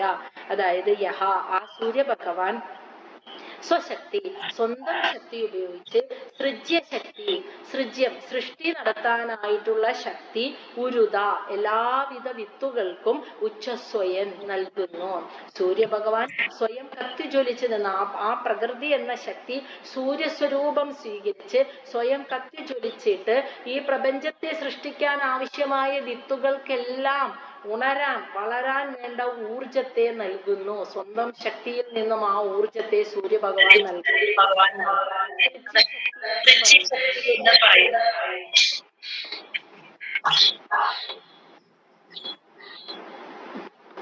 അപ്പോ സൂര്യഭഗവാൻ സ്വന്തം ശക്തിയിൽ നിന്നും ഈ പ്രപഞ്ചത്തെ സൃഷ്ടിക്കാനുള്ള എല്ലാ വിത്തുകൾക്കും ആ സൃഷ്ടികർമ്മം നടത്താൻ, പുറത്തേക്ക് വരാൻ, വളർന്നു വരാനുള്ള ഊർജത്തെ പ്രദാനം ചെയ്യുന്നു. ഇനി പുംസഹ, മനുഷ്യർക്ക് അഭ്രമായ, നമ്മുടെ അന്ധകാരമായ സൃഷ്ടിക്കുന്ന ആ അന്ധകാരത്തിൽ നിന്നും പുറത്തു കടക്കാൻ, ആ അന്ധകാരത്തെ ഇല്ലാതാക്കാൻ ദിവി, ആകാശത്ത് ദാവതി, ഇങ്ങനെ കത്തി ജ്വലിച്ച് ചലിച്ചുകൊണ്ട് നിൽക്കുന്നു സൂര്യഭഗവാൻ. ആ സൂര്യഭഗവാൻ ആരാണ്? ഭൂതഭേദ, ഭൂതം, പഞ്ചഭൂതങ്ങളിൽ ആരായിരിക്കും സൂര്യഭഗവാനായിട്ട് വന്നിട്ടുണ്ടാവുക? ആരായിരിക്കും പഞ്ചഭൂതങ്ങളിൽ? അഗ്നി അല്ലെ? അഗ്നിയുടെ വെച്ചാൽ മറ്റൊരു സ്വരൂപം. ഭൂതഭേദാന്ന് വെച്ചാൽ പഞ്ചഭൂതങ്ങളിൽ ഒന്നായിട്ടുള്ള അഗ്നിയുടെ മറ്റൊരു സ്വരൂപമായി സൂര്യഭഗവാൻ ആകാശത്ത് കത്തി ജ്വലിച്ചുകൊണ്ട് നിൽക്കുകയാണ് മനുഷ്യന്റെ പുംസാം അഭ്രമായ അന്ധകാരത്തെ ഇല്ലാതാക്കാനായിട്ട്. മനസ്സിലായ? ആ രണ്ട് രീതിയിലുള്ള അന്ധകാര, ഭൗതികമായ അന്ധകാരത്തെ ഇല്ലാതാക്കി പ്രകാശത്തെ നൽകുന്നു. രണ്ടാമത് ആത്മീയമായ അന്ധകാരത്തെ, അറിവില്ലായ്മയുടെ അന്ധകാരത്തെ ഇല്ലാതാക്കി ജ്ഞാനത്തിന്റെ പ്രകാശം ചൊരിയണമെന്ന് വെച്ചാല് നമ്മളെ ഗായത്രി മന്ത്രം ഓർമ്മയില്ലേ? സൂര്യദേവൻ അല്ലയോ സൂര്യദേവ, അങ്ങ് എങ്ങനെയാണ് യജ്ഞഭാവത്തിൽ കർമ്മം ചെയ്ത് ഇങ്ങനെ നിൽക്കുന്നത്? അങ്ങനെ കർമ്മം ചെയ്യാനുള്ള പ്രചോദിതമായ ബുദ്ധിയെ എനിക്കും നൽകി അനുഗ്രഹിക്കണേ. അതാണ് ഗായത്രി മന്ത്രത്തിന്റെ അർത്ഥം. അപ്പോ കർമ്മം ചെയ്ത് എങ്ങനെ ഭൂമിയിൽ ജീവിക്കണമെന്ന ശരിയായ ജ്ഞാനത്തെ കൂടിയാണ് സൂര്യഭഗവാൻ നമുക്ക് തന്നുകൊണ്ടിരിക്കുന്നത്. അങ്ങനെ അറിവില്ലായ്മയുടെ അന്ധകാരത്തെയും ഭൗതികമായ അന്ധകാരത്തെയും മനുഷ്യന്റെ ഈ രണ്ട് അന്ധകാരത്തെയും ഇല്ലാതാക്കാൻ പഞ്ചഭൂതങ്ങളിൽ ഒന്നായ അഗ്നി തന്നെ മറ്റൊരു സ്വരൂപത്തെ സ്വീകരിച്ച് സൂര്യഭഗവാനായ ആകാശത്ത് കത്തി ജ്വലിച്ചുകൊണ്ട് നിൽക്കുന്നു. ഇനി അടുത്തത് ക്രതുബിഹി, കാലാക്യയാന്ന് വെച്ചാല് കാലസ്വരൂപമായ പ്രകൃതി ശക്തിയാകുന്ന ആ സൂര്യഭഗവാൻ ക്രതുബിഹി എന്ന് വെച്ചാല് ഭൂമിയിൽ മനുഷ്യര് നടത്തുന്ന യാഗ യജ്ഞ പൂജാതി കർമ്മങ്ങൾ, അതാണ് ക്രതുബിഹി. അതിന്റെ ഗുണമയം, അതിന്റെ ഗുണത്തെയും വിതന്വൻ നമുക്ക് നൽകുന്നത് ആ സൂര്യഭഗവാൻ. ആ ചെയ്യുന്ന കർമ്മത്തിന്റെ ഫലത്തെ നമുക്ക്, ഗുണത്തെ നമുക്ക് നൽകുന്നത് സൂര്യഭഗവാനാണ്. അങ്ങനെ വത്സര പഞ്ചകായ, തൊട്ടു മുന്നത്തെ ശ്ലോകത്തിൽ പറഞ്ഞില്ലേ 5 തരത്തിലുള്ള വർഷങ്ങള്, എന്താണ് സംവത്സരം, പരിവത്സരം, ഇടാവത്സരം, അനുവത്സര, വത്സര, ഇങ്ങനെയുള്ള വത്സരങ്ങളെ, വർഷങ്ങളെ നിർണയിക്കാൻ നമ്മെ സഹായിക്കുന്ന 5 വർഷങ്ങളെയും, അതാണ് വത്സര പഞ്ചകായ. 5 സംവത്സരങ്ങളെയും 5 തരത്തിലുള്ള സംവത്സരങ്ങളെയും നിർണയിക്കാൻ നമ്മെ സഹായിക്കുന്ന തസ്മൈ, അങ്ങനെയുള്ള സൂര്യദേവ ബലിം ഹരതി, എന്നെ, എൻ്റെ സകല കർമ്മങ്ങളെയും എന്നെ തന്നെയും അങ്ങയിൽ ഞാൻ ഇതാ ബലി നൽകുന്നു എന്ന് വെച്ചാൽ പൂർണ്ണമായി സമർപ്പിക്കുന്നു എന്നർത്ഥം. അപ്പൊ മൈത്രേയ മഹർഷി പറയാണ് സൂര്യദേവനെ സ്തുതിച്ച്, ഇത്രയും കാലത്തെ നമ്മൾ ആ ഒരു പരമാണു സമയം തുടങ്ങിയിട്ട് ഇപ്പൊ നമ്മൾ ഒരു സംവത്സരം വരെ നിർണയിക്കപ്പെടാൻ നമ്മെ സഹായിച്ച കാലശക്തി സ്വരൂപനായ സൂര്യദേവ, ഈ പ്രപഞ്ചത്തിന്റെ സൃഷ്ടിക്ക് സകല വിത്തുകൾക്കും ഉണരാനുള്ള, സൃഷ്ടി വളരാനുള്ള ഊർജം നൽകുന്ന സൂര്യദേവ, മനുഷ്യന്റെ അറിവില്ലായ്മയുടെ അന്ധകാരത്തെയും ഭൗതിക അന്ധകാരത്തെയും ഇല്ലാതാക്കാൻ അഗ്നിസ്വരൂപനായ ഭഗവാനെ അങ്ങ് ആകാശത്ത് കത്തിജ്വലിച്ചു നിൽക്കുന്ന സൂര്യദേവ, ഞങ്ങൾ ചെയ്യുന്ന എല്ലാ യാഗയജ്ഞാദി കർമ്മങ്ങളുടെയും ഗുണത്തെ ഞങ്ങൾക്ക് നൽകുന്ന സൂര്യദേവ, 5 വിധത്തിലുള്ള സംവത്സരങ്ങളെയും നിർണയിക്കാൻ ഞങ്ങളെ സഹായിക്കുന്ന സൂര്യദേവ, അങ്ങയുടെ മുന്നിൽ, അങ്ങയുടെ പാദങ്ങളിൽ ഞാൻ എന്നെയും എൻ്റെ കർമ്മങ്ങളെയും ഇതാ പൂർണ്ണമായി സമർപ്പിക്കുന്നു എന്നാണ് ആ ശ്ലോകത്തിന്റെ അർത്ഥം. ഇനി ശ്ലോകം 16. ഇത്രയും കേട്ടപ്പോ ഇപ്പൊ സമയം നിർണയിക്കപ്പെട്ടല്ലോ. അപ്പോ മനുഷ്യന്റെ ഒരു വർഷവും ഒരു ദിവസവും ഒരു മാസവും ഒക്കെ പറഞ്ഞു. മനുഷ്യന്റെ ഒരു വർഷം എന്നത് ദേവന്മാർക്ക് ഒരു ദിവസമാണെന്ന് പറഞ്ഞു. മനുഷ്യന്റെ ഒരു മാസം എന്നത് പിതൃക്കൾക്ക് ഒരു ദിവസമാണെന്നും പറഞ്ഞു. അപ്പൊ വിതുരർക്ക് ഒരു സംശയം കേട്ടോ, അതാണ് അടുത്ത ചോദ്യം. പിതൃദേവ മനുഷ്യാണാം ആയുഹു പരം ഇദം സ്മൃതം പരേഷാം ഗതിം ആചക്ഷ്വ യേസ്യു കൽപാത് ബഹിവിധഃ. അതായത് പിതൃദേവ മനുഷ്യാണ, പിതൃക്കളുടെ, ദേവന്മാരുടെ, മനുഷ്യരുടെ പരം ആയുഹു, പരമാവധി ആയുസ്സിനെ കുറിച്ച് ഇതം ഇപ്രകാരം സ്മൃതഃ കണക്കാക്കപ്പെട്ടു. എന്നാൽ പരേഷാം പരമമായ ജ്ഞാനം നേടിയിട്ടുള്ള വിദഹ വിദ്വാൻമാരായിട്ടുള്ള ആ ജ്ഞാനികള് കൽപ്പാത് ബഹി, കൽപ്പങ്ങൾക്ക് ബഹി എന്ന് വെച്ചാൽ പുറത്ത് ജീവിക്കുന്ന വെച്ചാൽ ഓരോ കൽപ്പങ്ങൾ കഴിഞ്ഞാലും ജനന മരണങ്ങൾക്ക് വിധേയമാകാതെ ശാശ്വതമായി നിൽക്കുന്ന ആ ഊർധ്വലോകങ്ങളിൽ വസിക്കുന്ന പരമജ്ഞാനം നേടിയിട്ടുള്ള ജ്ഞാനികളുണ്ടല്ലോ, അവരുടെ ഗതിയും ആചക്ഷ്വ, അവരുടെ ആയുസ്, അവരുടെ ഗതി എന്താണ്, അത് ഞങ്ങൾക്ക് പറഞ്ഞു തരുമോ എന്നാണ് വിതുരര് ചോദിച്ചത്. അങ്ങ് മനുഷ്യന്റെ ഒരു ദിവസം, ഒരു മാസം, ആയുസ് പരമാവധി എത്ര, ഒരു വർഷമൊക്കെ പറഞ്ഞു തന്നു. ദേവന്മാരുടെ പറഞ്ഞു തന്നു, പിതൃക്കളുടെ പറഞ്ഞു തന്നു. ഇനി ഊർധ്വലോകങ്ങളിൽ വസിക്കുന്ന ഈ കൽപ്പങ്ങൾക്കും യുഗങ്ങളൊക്കെ മാറി മറിഞ്ഞാലും ജനിക്കുന്നു മരിക്കുന്നു എന്ന തലത്തിൽ നിന്ന് മനസ്സ് മാറി ആ പരമാത്മാവായിക്കൊണ്ട് ആത്മസ്വരൂപമായി വസിക്കുന്ന ജീവസത്തകളുണ്ട്. അതായത് അത്രയും ശ്രേഷ്ഠരായിട്ടുള്ള ആത്മജ്ഞാനം നേടിയ മഹാജ്ഞാനികള്, അങ്ങനെയുള്ള യോഗികളുടെ, ആ മഹാജ്ഞാനം നേടിയ യോഗികളുടെ അവരുടെ ആയുസ് എത്രയാ, അവരുടെ ഗതി എന്താ, അതിനെ കുറിച്ചാണ് വിതുരര് ചോദിക്കുന്നത്. ശ്ലോകം 17. ഭഗവാൻ വേദകാലസ്യ ഗതി ഭഗവതോ നനു വിശ്വം വിചക്ഷതേ ധീര യോഗാരാധേന ചക്ഷുഷ. ഭഗവാൻ എല്ലാ ജ്ഞാനവും നേടിയ അങ്ങ് വേദകാലസ്യ, വേദ എന്ന് വെച്ചാൽ അറിയുന്നു, കാലസ്യ ഗതി കാലത്തിന്റെ ഗതി, പ്രകൃതി ശക്തിയുടെ ഈ ഗതിയെ അങ്ങേക്കറിയാം. ഭഗവതഃ ഭഗവാന്റെ തത്വവും അങ്ങേക്കറിയാം. നനു തീർച്ചയാണ്. അതുകൊണ്ട് തന്നെ യോഗരാധേന യോഗാവസ്ഥയിൽ ഭഗവാനുമായി യോഗാവസ്ഥയിൽ ലയിച്ചു ചേർന്ന് ലഭിച്ച ചക്ഷുഷ ആ ദിവ്യമായ കണ്ണുണ്ടല്ലോ, ആ ഉൾക്കാഴ്ച, ആ ദിവ്യ കണ്ണുകളുള്ള ധീരനായ അങ്ങ് വിശ്വം വിചക്ഷത വിശ്വത്തെ ഈ പ്രപഞ്ചത്തിന്റെ പൂർണ്ണ രഹസ്യവും അങ്ങ് അറിഞ്ഞിട്ടുണ്ട്. അതുകൊണ്ടാണ് ഞാൻ അങ്ങയോട് ചോദിക്കുന്നത്, ഈ വിശ്വത്തിന്റെ സൃഷ്ടി രഹസ്യം ഉണ്ടല്ലോ, പ്രപഞ്ചത്തെ സൃഷ്ടിക്കാൻ പ്രകൃതി ശക്തി ദ്രവ്യമായും സമയവുമായും എങ്ങനെയാണ് വന്നത്, എങ്ങനെയാണ് ഈ പ്രപഞ്ച സൃഷ്ടിയായി സഹായിച്ചത് എന്ന് അങ്ങേക്ക് നന്നായി അറിയാം. എല്ലാം അറിയുന്ന അങ്ങയോട് ഞാൻ ചോദിക്കുന്നു, യോഗാരാധന എന്ന് വെച്ചാൽ യോഗാവസ്ഥയെ പ്രാപിച്ച് നേടിയ ചക്ഷുഷ, ആ ജ്ഞാനക്കണ്ണുകൾ കൊണ്ട് അങ്ങ് എല്ലാം അറിയുന്നു. അതുകൊണ്ട് അങ്ങയോട് ഞാൻ ചോദിക്കുകയാണ്, പിതൃക്കളുടെയും മനുഷ്യരുടെയും ദേവന്മാരുടെയും ആയുസ് പറഞ്ഞു, അവരുടെ കാലം നിർണയിക്കപ്പെട്ട് പറഞ്ഞു. എന്നാൽ ആത്മജ്ഞാനം നേടി ഊർധ്വലോകങ്ങളിൽ വസിക്കുന്ന, കൽപ്പങ്ങൾക്ക് പുറത്ത് വസിക്കുന്ന ആ മഹാജ്ഞാനികളുടെ ആയുസ് എത്രയാണ്, അവരെത്ര കാലം ജീവിക്കും, അവരുടെ ഗതി എന്താണെന്നാണ് ചോദിച്ചത്. അപ്പൊ ശ്ലോകം 18 മൈത്രേയ മഹർഷി പറയാണ്, ആ ആത്മജ്ഞാനം നേടിയ യോഗികളുടെ, ജ്ഞാനികളുടെ ആയുസ് പറയുന്നതിന് മുൻപ് യുഗങ്ങളെ കുറിച്ച് നീ മനസ്സിലാക്കണം എന്ന് മൈത്രേയ മഹർഷി പറഞ്ഞിട്ട് യുഗങ്ങളെ കുറിച്ച് പറയണം. അപ്പൊ അത് പറയാണ്, ജ്ഞാനികളുടെ ആയുസ് എത്രയാണെന്ന് അവരുടെ വർഷം കാലഘടനയും പറയുന്നതിന് മുൻപ് യുഗങ്ങളെ കുറിച്ച് പറഞ്ഞു കൊടുക്കണം. അതിൽ നിന്നാണ് ഇനി ആത്മജ്ഞാനം നേടിയ ആ യോഗികളുടെ ആയുസ്സും കാലവും പറയാൻ പറ്റുള്ളൂ. അപ്പോൾ അതിനെക്കുറിച്ച് പറയുമ്പോൾ ആദ്യം യുഗങ്ങളെ കുറിച്ചാണ് പറയുന്നത്. അപ്പൊ അത് ഒന്ന് ശ്രദ്ധിച്ചു കേട്ടോളൂ, ഇവിടെ ഇത്തിരി കൺഫ്യൂഷൻ ഉണ്ടാവുന്നത് സാധ്യതയുണ്ട്. മൈത്രേയ ഉവാച കൃതം ത്രേതാ ദ്വാപരം ച കലിശ്ച ഇതി ചതുർയുഗം ദിവ്യൈ ദ്വാദശഭി വർഷൈ സാവധാനം നിരൂപിതം. അതായത് കൃതം സത്യയുഗം, കൃതം എന്ന് പറഞ്ഞാൽ അറിയാലോ, സത്യയുഗം, ത്രേതായുഗം, ദ്വാപരയുഗം, കലിശ്ച ഇതി കലിയുഗം ഇതി, ഇപ്രകാരമാണ് ചതുർയുഗങ്ങൾ, 4 യുഗങ്ങൾ. സത്യയുഗം, ത്രേതായുഗം, ദ്വാപരയുഗം, കലിയുഗം, ഇപ്രകാരമാണ് 4 യുഗങ്ങൾ. ഇനി ഈ 4 യുഗങ്ങൾ എത്ര വർഷമാണെന്നാണ് കേട്ടോ ഇനി പറയാൻ പോകുന്നത്. വളരെ ശ്രദ്ധിച്ചാലേ മനസ്സിലാവുള്ളൂ. ദിവ്യൈ, അതായത് നമ്മുടെ മനുഷ്യന്റെ വർഷമല്ല ഇവിടെ പറയുന്നത്. ദിവ്യ എന്ന് വെച്ചാൽ ദിവ്യവർഷം, ദേവന്മാരുടെ വർഷം. ദിവ്യവർഷം എന്ന് വെച്ചാൽ ദേവന്മാരുടെ വർഷം വെച്ചാണ് ഇവിടെ ശ്ലോകത്തിൽ പറയുന്നത്. അപ്പൊ നമുക്കിനി അത് വെച്ച് നമ്മുടെ വർഷവുമായിട്ട് കാൽക്കുലേറ്റ് ചെയ്യാം. കാരണം നമ്മുടെ ഒരു വർഷമാണ് ദേവന്മാരുടെ ഒരു ദിവസം എന്ന് നമുക്ക് മനസ്സിലായിട്ടുണ്ട്. അപ്പോൾ ഇവിടെ സത്യയുഗവും ത്രേതായുഗവും ദ്വാപരയുഗവും കലിയുഗവും 4 യുഗങ്ങളുണ്ട്. ഇനി ഓരോ യുഗങ്ങളും എത്ര ദേവന്മാരുടെ വർഷമാണെന്നാണ് പറയുന്നത് കേട്ടോ. ദിവ്യൈ വർഷം ദ്വാദശഭി 12,000, ദ്വാദശഭി 12,000 ദിവ്യവർഷം അല്ലെങ്കിൽ ദേവന്മാരുടെ വർഷമാണ് ഈ 4 യുഗങ്ങളും കൂടി ഉണ്ടാകുന്നത് എന്ന് എഴുതി വെച്ചോളൂ. സത്യയുഗം, ത്രേതായുഗം, ദ്വാപരയുഗം, കലിയുഗം, ഈ 4 യുഗങ്ങളും ചേർന്ന് ദേവന്മാരുടെ 12,000 വർഷമാണെന്ന്. മനുഷ്യരുടെ അല്ല, ദേവന്മാരുടെ. നമ്മുടെ ഒരു വർഷം ദേവന്മാർക്ക് ഒരു ദിവസമാണ്.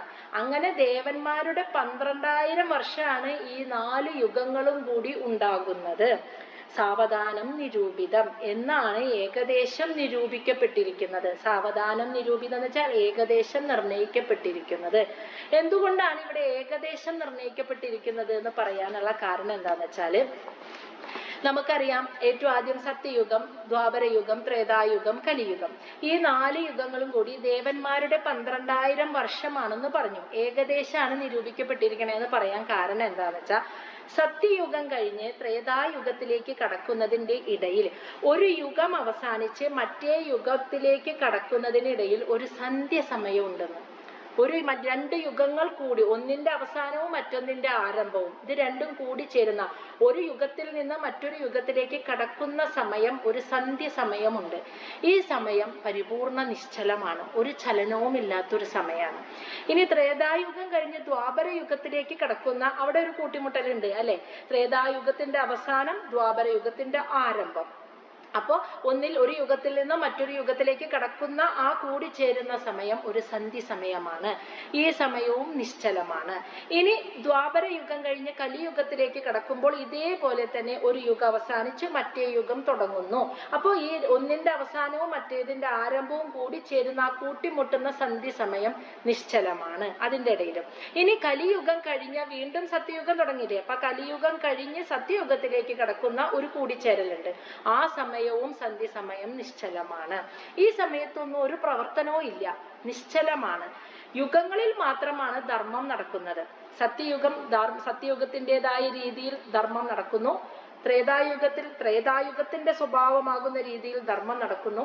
ധർമ്മം എന്ന് വെച്ചാൽ അന്നത്തെ ആ യുഗത്തിന്റെ സ്വഭാവം എന്താണോ അങ്ങനെ അനുസരിച്ചുള്ള ധാർമ്മികമായ കർമ്മങ്ങളും രീതികളും. ദ്വാപരയുഗത്തിൻ്റെതായ സ്വഭാവം അനുസരിച്ചുള്ള ധർമ്മം നടക്കുന്നു. കലിയുഗത്തിന്റെ സ്വഭാവത്തിനനുസരിച്ച് ധർമ്മം നടക്കുന്നു. എന്നാൽ ഇതിന്റെ ഇടയിൽ വരുന്ന ഈ സന്ധി സമയങ്ങളിൽ ഒന്നും നടക്കുന്നില്ല, നിശ്ചലമായി നിൽക്കുന്നു. മനസ്സിലായോ പറഞ്ഞത്?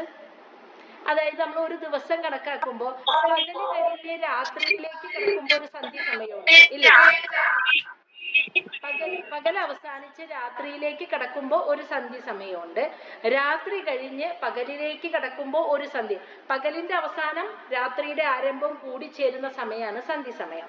അതേപോലെ തന്നെ രാത്രി അവസാനിച്ചു പകല് കടക്കുന്ന സമയമാണ് സന്ധി സമയം. നമ്മളുടെ ഒരു ദിവസത്തിൽ ഇതുപോലെ 2 സന്ധികൾ വരുന്നുണ്ട്. ഇതേപോലെ തന്നെ ഒരു യുഗത്തിന്റെ അവസാനത്തിൽ മറ്റൊരു യുഗത്തിന്റെ ആരംഭത്തിൽ ഇത് തമ്മിൽ കൂടിമുട്ടുന്ന സമയം ഒരു സന്ധി സമയമാണ്. അങ്ങനെ 4 യുഗങ്ങളുടെ ഇടയിലും വരുമ്പോൾ 4 സന്ധി സമയങ്ങൾ വരുന്നുണ്ട് എന്നർത്ഥം. സത്യയുഗത്തിനും ത്രേതായുഗത്തിനും ഇടയിൽ, ത്രേതായുഗത്തിനും ദ്വാപരയുഗത്തിനും ഇടയിൽ, ദ്വാപരയുഗത്തിനും കലിയുഗത്തിനും ഇടയിൽ, പിന്നെ കലിയുഗത്തിനും സത്യയുഗത്തിനും ഇടയിൽ സന്ധി സമയങ്ങൾ വരുന്നുണ്ട്. അപ്പോൾ അതും കൂടി കണക്കാക്കിയാണ്, അതാണ് ഇവിടെ സാവധാനം നിരൂപിതം, ഏകദേശം നിർണയിക്കപ്പെട്ടിരിക്കുന്ന വർഷം എന്ന് പറയുന്നത് കേട്ടോ. അപ്പൊ 4 യുഗങ്ങളും കൂടി ദേവന്മാർക്ക് 12,000 വർഷമാണെന്ന് ഏകദേശം നിരൂപിക്കപ്പെട്ടിരിക്കുന്നു. ഈ സന്ധി സമയം കൂടി ചേർത്തിട്ടാണ് അത് നിരൂപിക്കപ്പെട്ടിരിക്കുന്നത്. ഇനി യുഗങ്ങൾ എത്രയാണെന്നാണ് പറയുന്നത് ശ്ലോകം 19 ചത്വാരി ത്രീണി ദ്വേ ച ഏകം കൃത ആദിഷു യഥാക്രമം സംഖ്യാതാനി സഹസ്രാണി ദ്വിഗുണാനി ശതാനി ച. അതായത് ചത്വാരി സഹസ്രാണി കൂട്ടി വായിക്കാം. ചത്വാരി ആദ്യത്തെ വരിയിലും സഹസ്രാണി രണ്ടാമത്തെ വരിയിലും. അപ്പൊ എല്ലാത്തിന്റെ ഇടയിൽ സഹസ്രാണി വെക്കാട്ടോ. ചത്വാരി സഹസ്രാണി എന്ന് വെച്ചാൽ 4000 വർഷാണെന്ന് സത്യയുഗത്തിന്. ദേവന്മാരുടെയാണ്, മനുഷ്യരുടെ അല്ല, പ്രത്യേകം ഓർക്കുക, തെറ്റി പറയരുത് എവിടെയും പോയിട്ട്. അപ്പൊ ഇത് ആരാ പറഞ്ഞു തന്നെ? ടീച്ചറെ ചീത്ത പറയും ആരെങ്കിലും ഇത് പറഞ്ഞു തന്നേനെ. അപ്പൊ ശ്രദ്ധിച്ച് കേൾക്കാൻ, നമ്മുടെ മനുഷ്യവർഷമല്ല, ദേവന്മാരുടെ വർഷമാണ്. അപ്പോ സത്യയുഗത്തിന് ദേവന്മാരുടെ വർഷം 4000 വർഷം, അതാണ് ചത്വാരി സഹസ്രാണി. ദേവന്മാരുടെ 4000 വർഷമാണ് സത്യയുഗത്തിന്റെ കാലാവധി എന്ന്. ത്രേതായുഗത്തിന് ത്രീണി സഹസ്രാണി 3000 വർഷമാണ്. ദേവന്മാരുടെ 3000 വർഷമാണ് ത്രേതായുഗത്തിന്റെ കാലം. ഇനി ദ്വേ എന്ന് വെച്ചാൽ 2000. അപ്പൊ ദ്വേ എന്ന് വെച്ചാൽ 2, സഹസ്രാണി 2000. അപ്പോ ദ്വാപരയുഗത്തിന് ദേവന്മാരുടെ 2000 വർഷമാണ് കാലാവധി. ഇനി ച ഏകം 1 സഹസ്രാണി. അപ്പോ 1000 വർഷം, 1000 ദേവന്മാരുടെ വർഷമാണ് കലിയുഗത്തിന്റെ കാലാവധി. കൃതാദിഷു യഥാക്രമം. കൃത എന്ന് വെച്ചാൽ സത്യയുഗം, ആദിഷു എന്ന് വെച്ചാൽ മുതലായ, യഥാക്രമത്തിൽ ഇങ്ങനെയാണ് അതിന്റെ കാലാവധി. അപ്പോ സത്യയുഗം മുതലായിട്ടുള്ള 4 യുഗങ്ങളുടെയും യഥാക്രമമുള്ള കാലം കണക്കാക്കപ്പെട്ടിരിക്കുന്നത് ദേവന്മാരുടെ 4000 വർഷം സത്യയുഗത്തിനും ദേവന്മാരുടെ 3000 വർഷം ത്രേതായുഗത്തിനും ദേവന്മാരുടെ 2000 വർഷം ദ്വാപരയുഗത്തിനും ദേവന്മാരുടെ ദേവവർഷം 1000 വർഷം കലിയുഗത്തിനുമാണ് കണക്കാക്കപ്പെട്ടിരിക്കുന്നത്. അപ്പൊ എത്ര വർഷമായി എന്ന് ആലോചിച്ച് നോക്കിയേ. നമുക്ക് തന്നെ കാൽക്കുലേറ്റ് ചെയ്യാം. 4000, 3000, 2000, 1000. അപ്പോ 4 യുഗങ്ങൾ കൂടി ചേരുമ്പോ ദേവന്മാരുടെ എത്ര വർഷമായി? ആരും ഒന്നും മിണ്ടണില്ല. ഞാൻ കണക്ക് പഠിപ്പിക്കാൻ 10,000 അല്ലേ?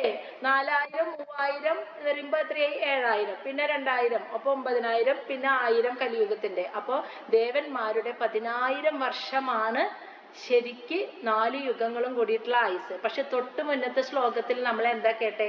ദേവന്മാരുടെ 12,000 വർഷമാണ് 4 യുഗങ്ങളും കൂടിയിട്ടുള്ള ആയുസ് എന്ന്. അപ്പൊ ഈ 2000 ഏതാ? ഒന്ന് ഊഹിച്ചു പറയാമോ? ഈ സന്ധി സമയല്ലേ, നേരത്തെ പറഞ്ഞ സന്ധി സമയങ്ങളില്ലേ, ഇടയ്ക്ക് വരുന്ന സന്ധി സമയമാണ് ആ 2000 വർഷം. മനസ്സിലായോ? ശരിക്കും മനസ്സിലായോ? ദേവന്മാരുടെ 12,000 വർഷമാണ് 4 യുഗങ്ങളും ചേർന്ന് വരുമ്പോൾ ഉണ്ടാകുന്നത് എന്ന് മനസ്സിലായില്ലേ? 12,000. പക്ഷേ ഓരോ യുഗങ്ങളുടെ കാലം കണക്കാക്കുമ്പോൾ സത്യയുഗത്തിന് ദേവവർഷം 4000, ത്രേതായുഗത്തിന് 3000, ദ്വാപരയുഗത്തിന് 2000 ദേവവർഷം, കലിയുഗത്തിന് 1000 ദേവവർഷം.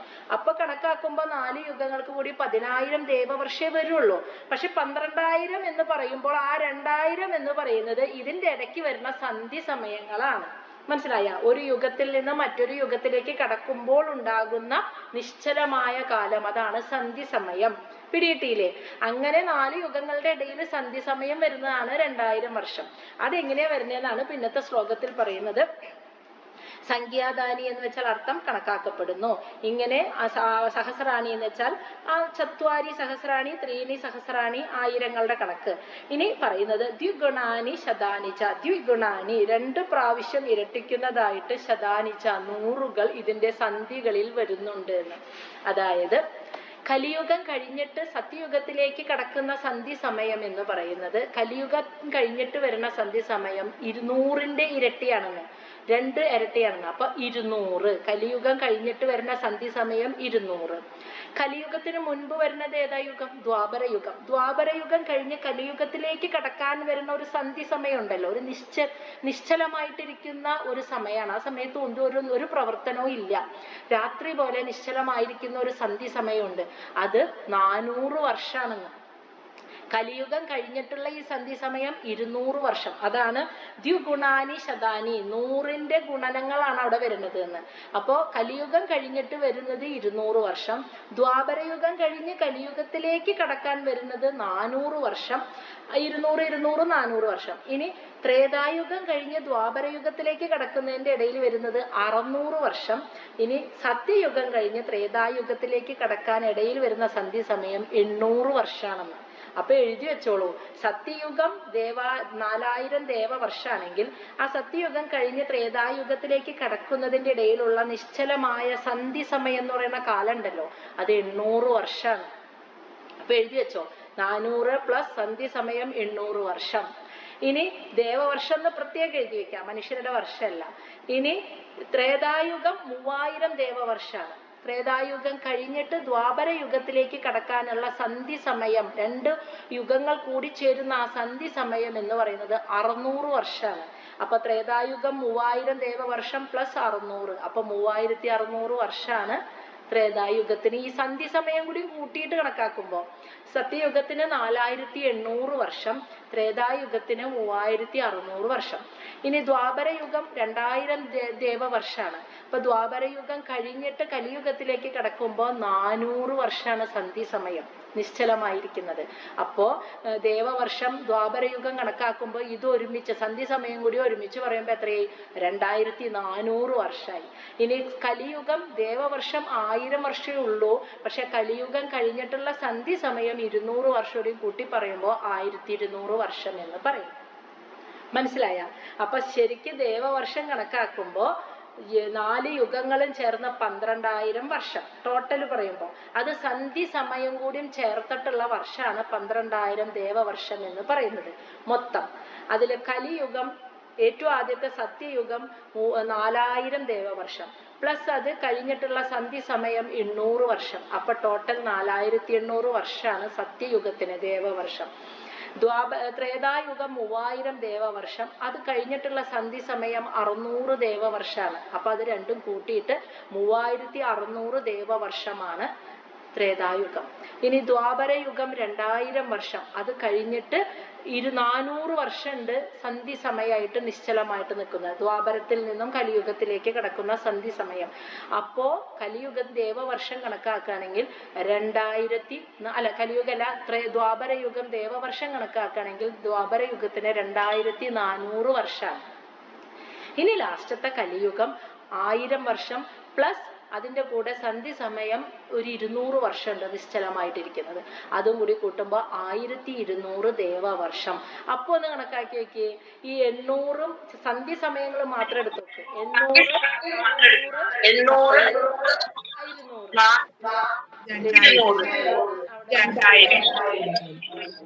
അൺമ്യൂട്ടാണ്. അപ്പൊ രഞ്ജിനി 600 അല്ല, ആദ്യം സത്യയുഗം കഴിഞ്ഞ 800, 600, 400, 200 ഇത് 4ഉം കൂട്ടി വെക്കി നോക്കൂ. അപ്പൊ കിട്ടും 2000 അല്ലെ. 800ഉം 600ഉം 800, 600ഉം കഴിഞ്ഞ 1400, പിന്നെ 400 വരുമ്പോ 1800, പിന്നെ 200 വരുമ്പോ 2000.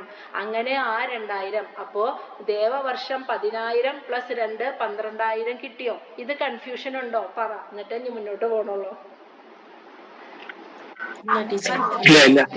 മനസ്സിലായി. ഓക്കെ, മനസ്സിലായി അല്ലേ? കൺഫ്യൂഷൻ ഇല്ലല്ലോ. അപ്പൊ സത്യയുഗം എത്രയാണെന്ന് പറഞ്ഞു, നിങ്ങൾ തന്നെ പറഞ്ഞു നോക്കൂ. 4800. ത്രേതായുഗം, രണ്ടാമത്തെ ത്രേതായുഗം 3600. ദ്വാപരയുഗം 2400. കലിയുഗം 1200. ദേവവർഷം എന്ന് പ്രത്യേകം എഴുതി വെക്കാം.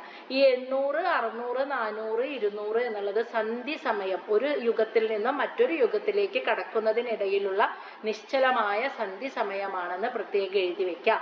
അത് കണക്കാക്കാണ്ട് നോക്കുമ്പോൾ ശരിക്കും ധർമ്മം നിലനിൽക്കുന്നത് കറക്റ്റായിട്ട് 4000, 3000, 2000, 1000 ഇത്രയും വർഷങ്ങളാണ്. ഇത് ദേവവർഷമാണ്. ഇനി ഇത് മനുഷ്യരിലേക്ക് ഒന്ന് കണക്കാക്കുമ്പോൾ പറഞ്ഞു തരട്ടെ എത്രയാണെന്ന്. അയ്യ അവിടെ എഴുതി വെച്ചിട്ടുണ്ട്. അതായത് സത്യയുഗത്തിന് 4800 ദേവവർഷാണ്, ദേവന്മാരുടെ വർഷാണെന്ന് പറഞ്ഞില്ലേ? അത് നമ്മുടെ 17,28,000 വർഷമാണെന്ന് സത്യയുഗത്തിന്റെ നീളം. നമ്മുടെ വർഷമില്ലേ, നമ്മൾ കണക്കാക്കുന്ന 365 ദിവസം കണ്ട് നമ്മൾ കണക്കാക്കുന്ന വർഷമില്ലേ, അത് 17,28,000 വർഷമാണെന്ന് സത്യയുഗത്തിന്റെ കാലം നീളം സമയം എന്ന് പറയുന്നത്. 17,28,000 എഴുതി വെച്ചോളൂ. നമ്മളുടെ കാൽക്കുലേഷൻ ആണ് കേട്ടാ സത്യയുഗത്തിന്റെ കാലഗണന. ഇനി രണ്ടാമത്തെ ത്രേതായുഗം 12,96,000. അതാണ് ത്രേതായുഗത്തിന്റെ കാലം. ദേവന്മാർക്ക് 3600 വർഷം എന്ന് പറഞ്ഞാൽ നമ്മുടെ 12,96,000 വർഷമാണെന്നാണ് പറയുന്നത്. ഇനി അടുത്തതോ മൂന്നാമത്തെ യുഗം ദ്വാപരയുഗം. ദേവന്മാർക്ക് എത്രയാ? 2400 വർഷം. അത് നമ്മുടെ 8,64,000 വർഷം. ദ്വാപരയുഗത്തിന്റെ കാലാണ് പറയണട്ടാ. 8,64,000. ഒരു മനുഷ്യന്റെ ആയുസ് 100 വർഷമേ ഉള്ളൂ. അതന്നെ തികയില്ല എന്നറിയാലോ. അപ്പൊ 8,64,000 വർഷം എന്ന് പറയുമ്പോ എത്ര പുനർജന്മങ്ങൾ സംഭവിക്കുന്നുണ്ടെന്ന് നിങ്ങൾ തന്നെ ഒന്ന് ആലോചിച്ച് നോക്കുക. അപ്പൊ മനസ്സിലാവും. ഇനി കലിയുഗത്തിന് ദേവവർഷം എത്രയാ? ദേവന്മാരുടെ വർഷം 1200 വർഷം. നമ്മുടെ 4,32,000 വർഷം. കലിയുഗത്തിന്റെ ആയുസാണ് പറയുന്നത്, നീളാണ് പറയുന്നത്. 4,32,000 മനുഷ്യ വർഷമാണ്. അതിൽ ഇപ്പൊ ഏകദേശം 6000 വർഷത്തിന്റെ അവിടേക്ക് ആയിട്ടേ ഉള്ളൂ. 5000 വർഷം കഴിഞ്ഞ് 6ന്റെ അവിടേക്ക് അടുക്കാൻ പോകണുള്ളൂ. 5000 കഴിഞ്ഞിട്ട് 6ലേക്ക് അടുക്കാൻ പോകണുള്ളൂട്ടാ. അപ്പൊ തന്നെയുണ്ട് ഇങ്ങനെ കലിയുഗത്തിന്റെ ആയുസ് 4,32,000 വർഷമാണെന്നാണ് ഭാഗവതം പറയുന്നത്.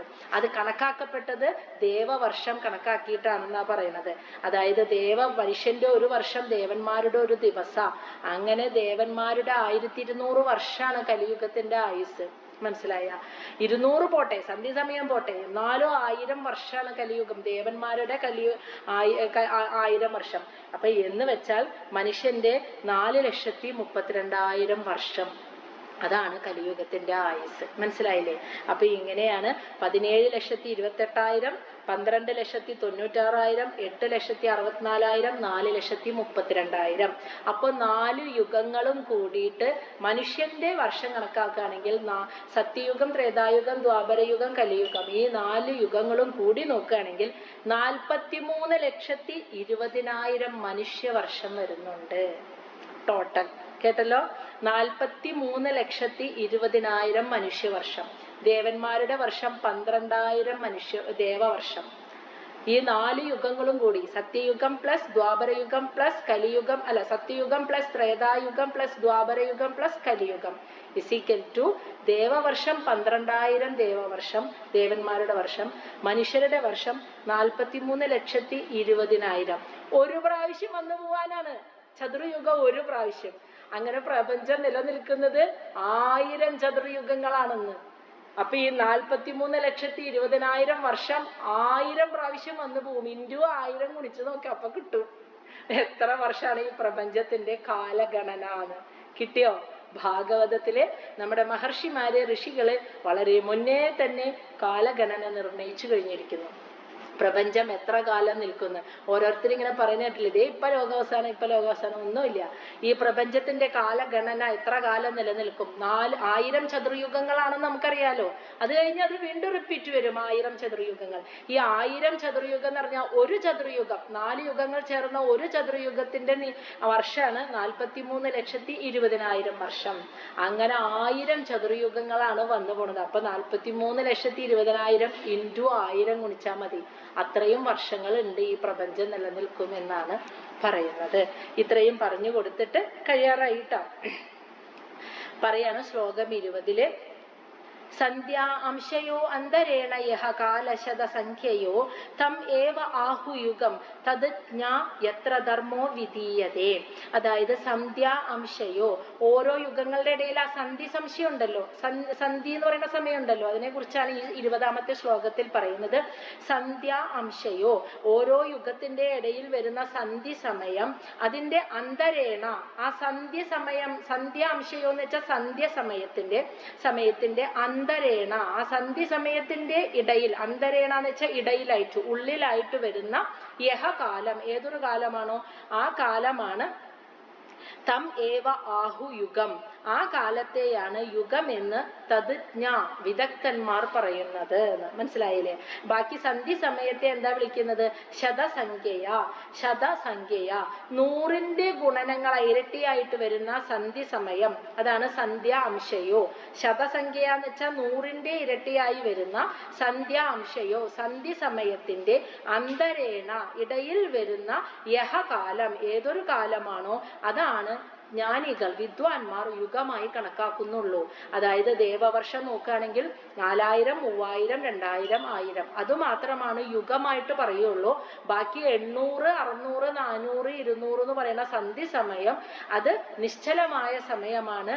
ആ 100ന്റെ ഇരട്ടിയായി വരുന്ന സന്ധി സമയത്തെ യുഗമായി കണക്കാക്കില്ല.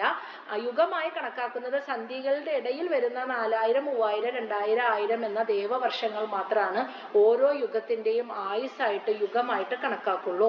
എത്ര ഈ സമയത്താണ് ധർമ്മ വിധീയതേ, ധർമ്മം നിലനിൽക്കുകയുള്ളൂ. ധർമ്മം പ്രവർത്തിക്കുന്നത് ഈ സമയത്താണ്. സത്യയുഗത്തിന് ഒരു ധർമ്മമുണ്ട്. ആ രീതിയിലാണ് സത്യയുഗത്തിലെ സകല മനുഷ്യരും ജീവിക്കുന്നത്, പക്ഷിമൃഗാദികളും ഒക്കെ ജീവിക്കുന്നത്. ത്രേതായുഗത്തിന് ഒരു ധർമ്മമുണ്ട്. ആ രീതിയിൽ ത്രേതായുഗത്തിലെ സകല ചരാചരങ്ങളും ജീവിക്കുന്നു. ദ്വാപര യുഗത്തിൽ ഒരു ധർമ്മമുണ്ട്. ആ രീതിയിൽ ദ്വാപര യുഗത്തിലെ സകല ചരാചരങ്ങളും ജീവിക്കുന്നു. കലിയുഗത്തിന് ഒരു ധർമ്മമുണ്ട്. ആ രീതിയിൽ കലിയുഗത്തിലെ സർവചരാചരങ്ങളും ജീവിക്കുന്നു. ഈ യുഗധർമ്മങ്ങൾ നടക്കുന്നത് ഈ യുഗങ്ങളിൽ മാത്രമാണ്. യുഗം എന്ന് വെച്ചാല് 4000, 3000, 2000, 1000 ആകുന്ന സത്യയുഗം, ത്രേതായുഗം, ദ്വാപരയുഗം, കലിയുഗങ്ങളിൽ മാത്രമാണ് യുഗധർമ്മം നടപ്പാക്കുന്നുള്ളൂ. ബാക്കി ഇടയ്ക്ക് വരുന്ന സന്ധി സമയമാകുന്ന സത്യയുഗം കഴിഞ്ഞിട്ട് വരുന്ന 800, ത്രേതായുഗം കഴിഞ്ഞിട്ട് വരുന്ന 600, ദ്വാപരയുഗം കഴിഞ്ഞിട്ട് വരുന്ന 400, കലിയുഗം കഴിഞ്ഞിട്ട് വരുന്ന 200 എന്നിങ്ങനെയുള്ള സന്ധി സമയങ്ങളിൽ നിശ്ചലാവസ്ഥയാണ്. മനസ്സിലായ? ഒന്നും നടക്കുന്നില്ല, പ്രവർത്തനങ്ങളൊന്നും നടക്കുന്നില്ല. ആ ഒരു യുഗമായി കണക്കാക്കുന്ന വർഷങ്ങളിൽ മാത്രമേ യുഗധർമ്മങ്ങൾ നിർവഹിക്കപ്പെടുന്നുള്ളൂ എന്നാണ് ധർമ്മവിധീയത എന്ന് പറഞ്ഞതിന്റെ അർത്ഥം. എന്നിട്ട് ഇന്നത്തെ ശക്തി പ്രാപിക്കുന്നു. ന്യൂസ് ചാനൽ സജീവം. ഓക്കെ, ഇനി ശ്ലോകം 21 നമ്മുടെ അവസാനത്തെ ശ്ലോകാണ് ഇന്നത്തെ. ധർമ്മ ചതുഷ്പാദ് മനുജാ കൃതേ സമാനുവർത്തതേ സഹയേവ അന്വേഷു അധർമ്മേണ വേദി പാദേന വർദ്ധത. ധർമ്മ ചതുഷ്പാദ് മനുജാൻ കൃതേ സമാനുവർത്തതേ സഹയേവ അന്വേഷു അധർമ്മേണ വേദി പാദേന വർദ്ധത. അതായത് ധർമ്മം, ഓരോ യുഗങ്ങളിലും ധർമ്മം ധർമ്മം അനുവർത്തിക്കപ്പെടുന്നു എന്ന് പറഞ്ഞില്ലേ? സത്യയുഗത്തിൽ അതിന്റെ ധർമ്മം, ത്രേതായുഗത്തിൽ അതിന്റെ ധർമ്മം, ദ്വാപരയുഗത്തിൽ അതിന്റെ ധർമ്മം, കലിയുഗത്തിൽ അതിന്റെ ധർമ്മം. ഈ ധർമ്മത്തിന് ചതുഷ്പാദ് 4 പാദങ്ങളുണ്ട്. അത് മനുജ എന്ന് വെച്ചാൽ മനുഷ്യർ, കൃതേ സത്യയുഗത്തിൽ സമാനുവർത്തതേ അത് അതുപോലെ തന്നെ അനുവർത്തിക്കുന്നു. ധർമ്മത്തിന് 4 പാദങ്ങളുണ്ടെന്ന് നമ്മൾ ഇതിനു മുന്നേ കേട്ടിട്ടുണ്ട്. ഓർമ്മയുണ്ടോ? അത് ധർമ്മത്തിന്റെ ആ 4 പാദങ്ങൾ ഏതാണെന്ന് നമ്മൾ പരീക്ഷിത്ത് ആ ധർമ്മത്തിന് 4 പാദങ്ങൾ തിരിച്ചു കൊടുത്തിരുന്നു. ഭൂമി ദേവിയും ധർമ്മദേവനും തമ്മിലുള്ള സംവാദത്തിൽ 3 പാദങ്ങൾ പോയിട്ട് ഒറ്റക്കല്ല നിന്നിരുന്നേ. ഓർമ്മയുണ്ടോ? ശുചിത്വം, മനസ്സിന്റെയും ശരീരത്തിന്റെയും ശുദ്ധി, പിന്നെ ദയ, തപസ്. ഇതാണ് ധർമ്മത്തിന്റെ 4 പാദങ്ങൾ. ആ 4 പാദങ്ങളും ധർമ്മത്തിന്റെ 4 പാദങ്ങളും മനുഷ്യർ കൃതേ എന്ന് വെച്ചാൽ കൃതയുഗം എന്ന് വെച്ചാൽ സത്യയുഗത്തിൽ സമാനുവർത്തതേ കൃത്യമായി അനുവർത്തിച്ചു പോന്നു. സഹയേവ എന്നാൽ അതേ ധർമ്മം തന്നെ അന്വേഷു മറ്റു യുഗങ്ങളിൽ എത്തിയപ്പോൾ വേദി പാദേന അതിന്റെ പാദങ്ങൾ കുറഞ്ഞു കുറഞ്ഞു വന്നു. കാരണം എന്താ?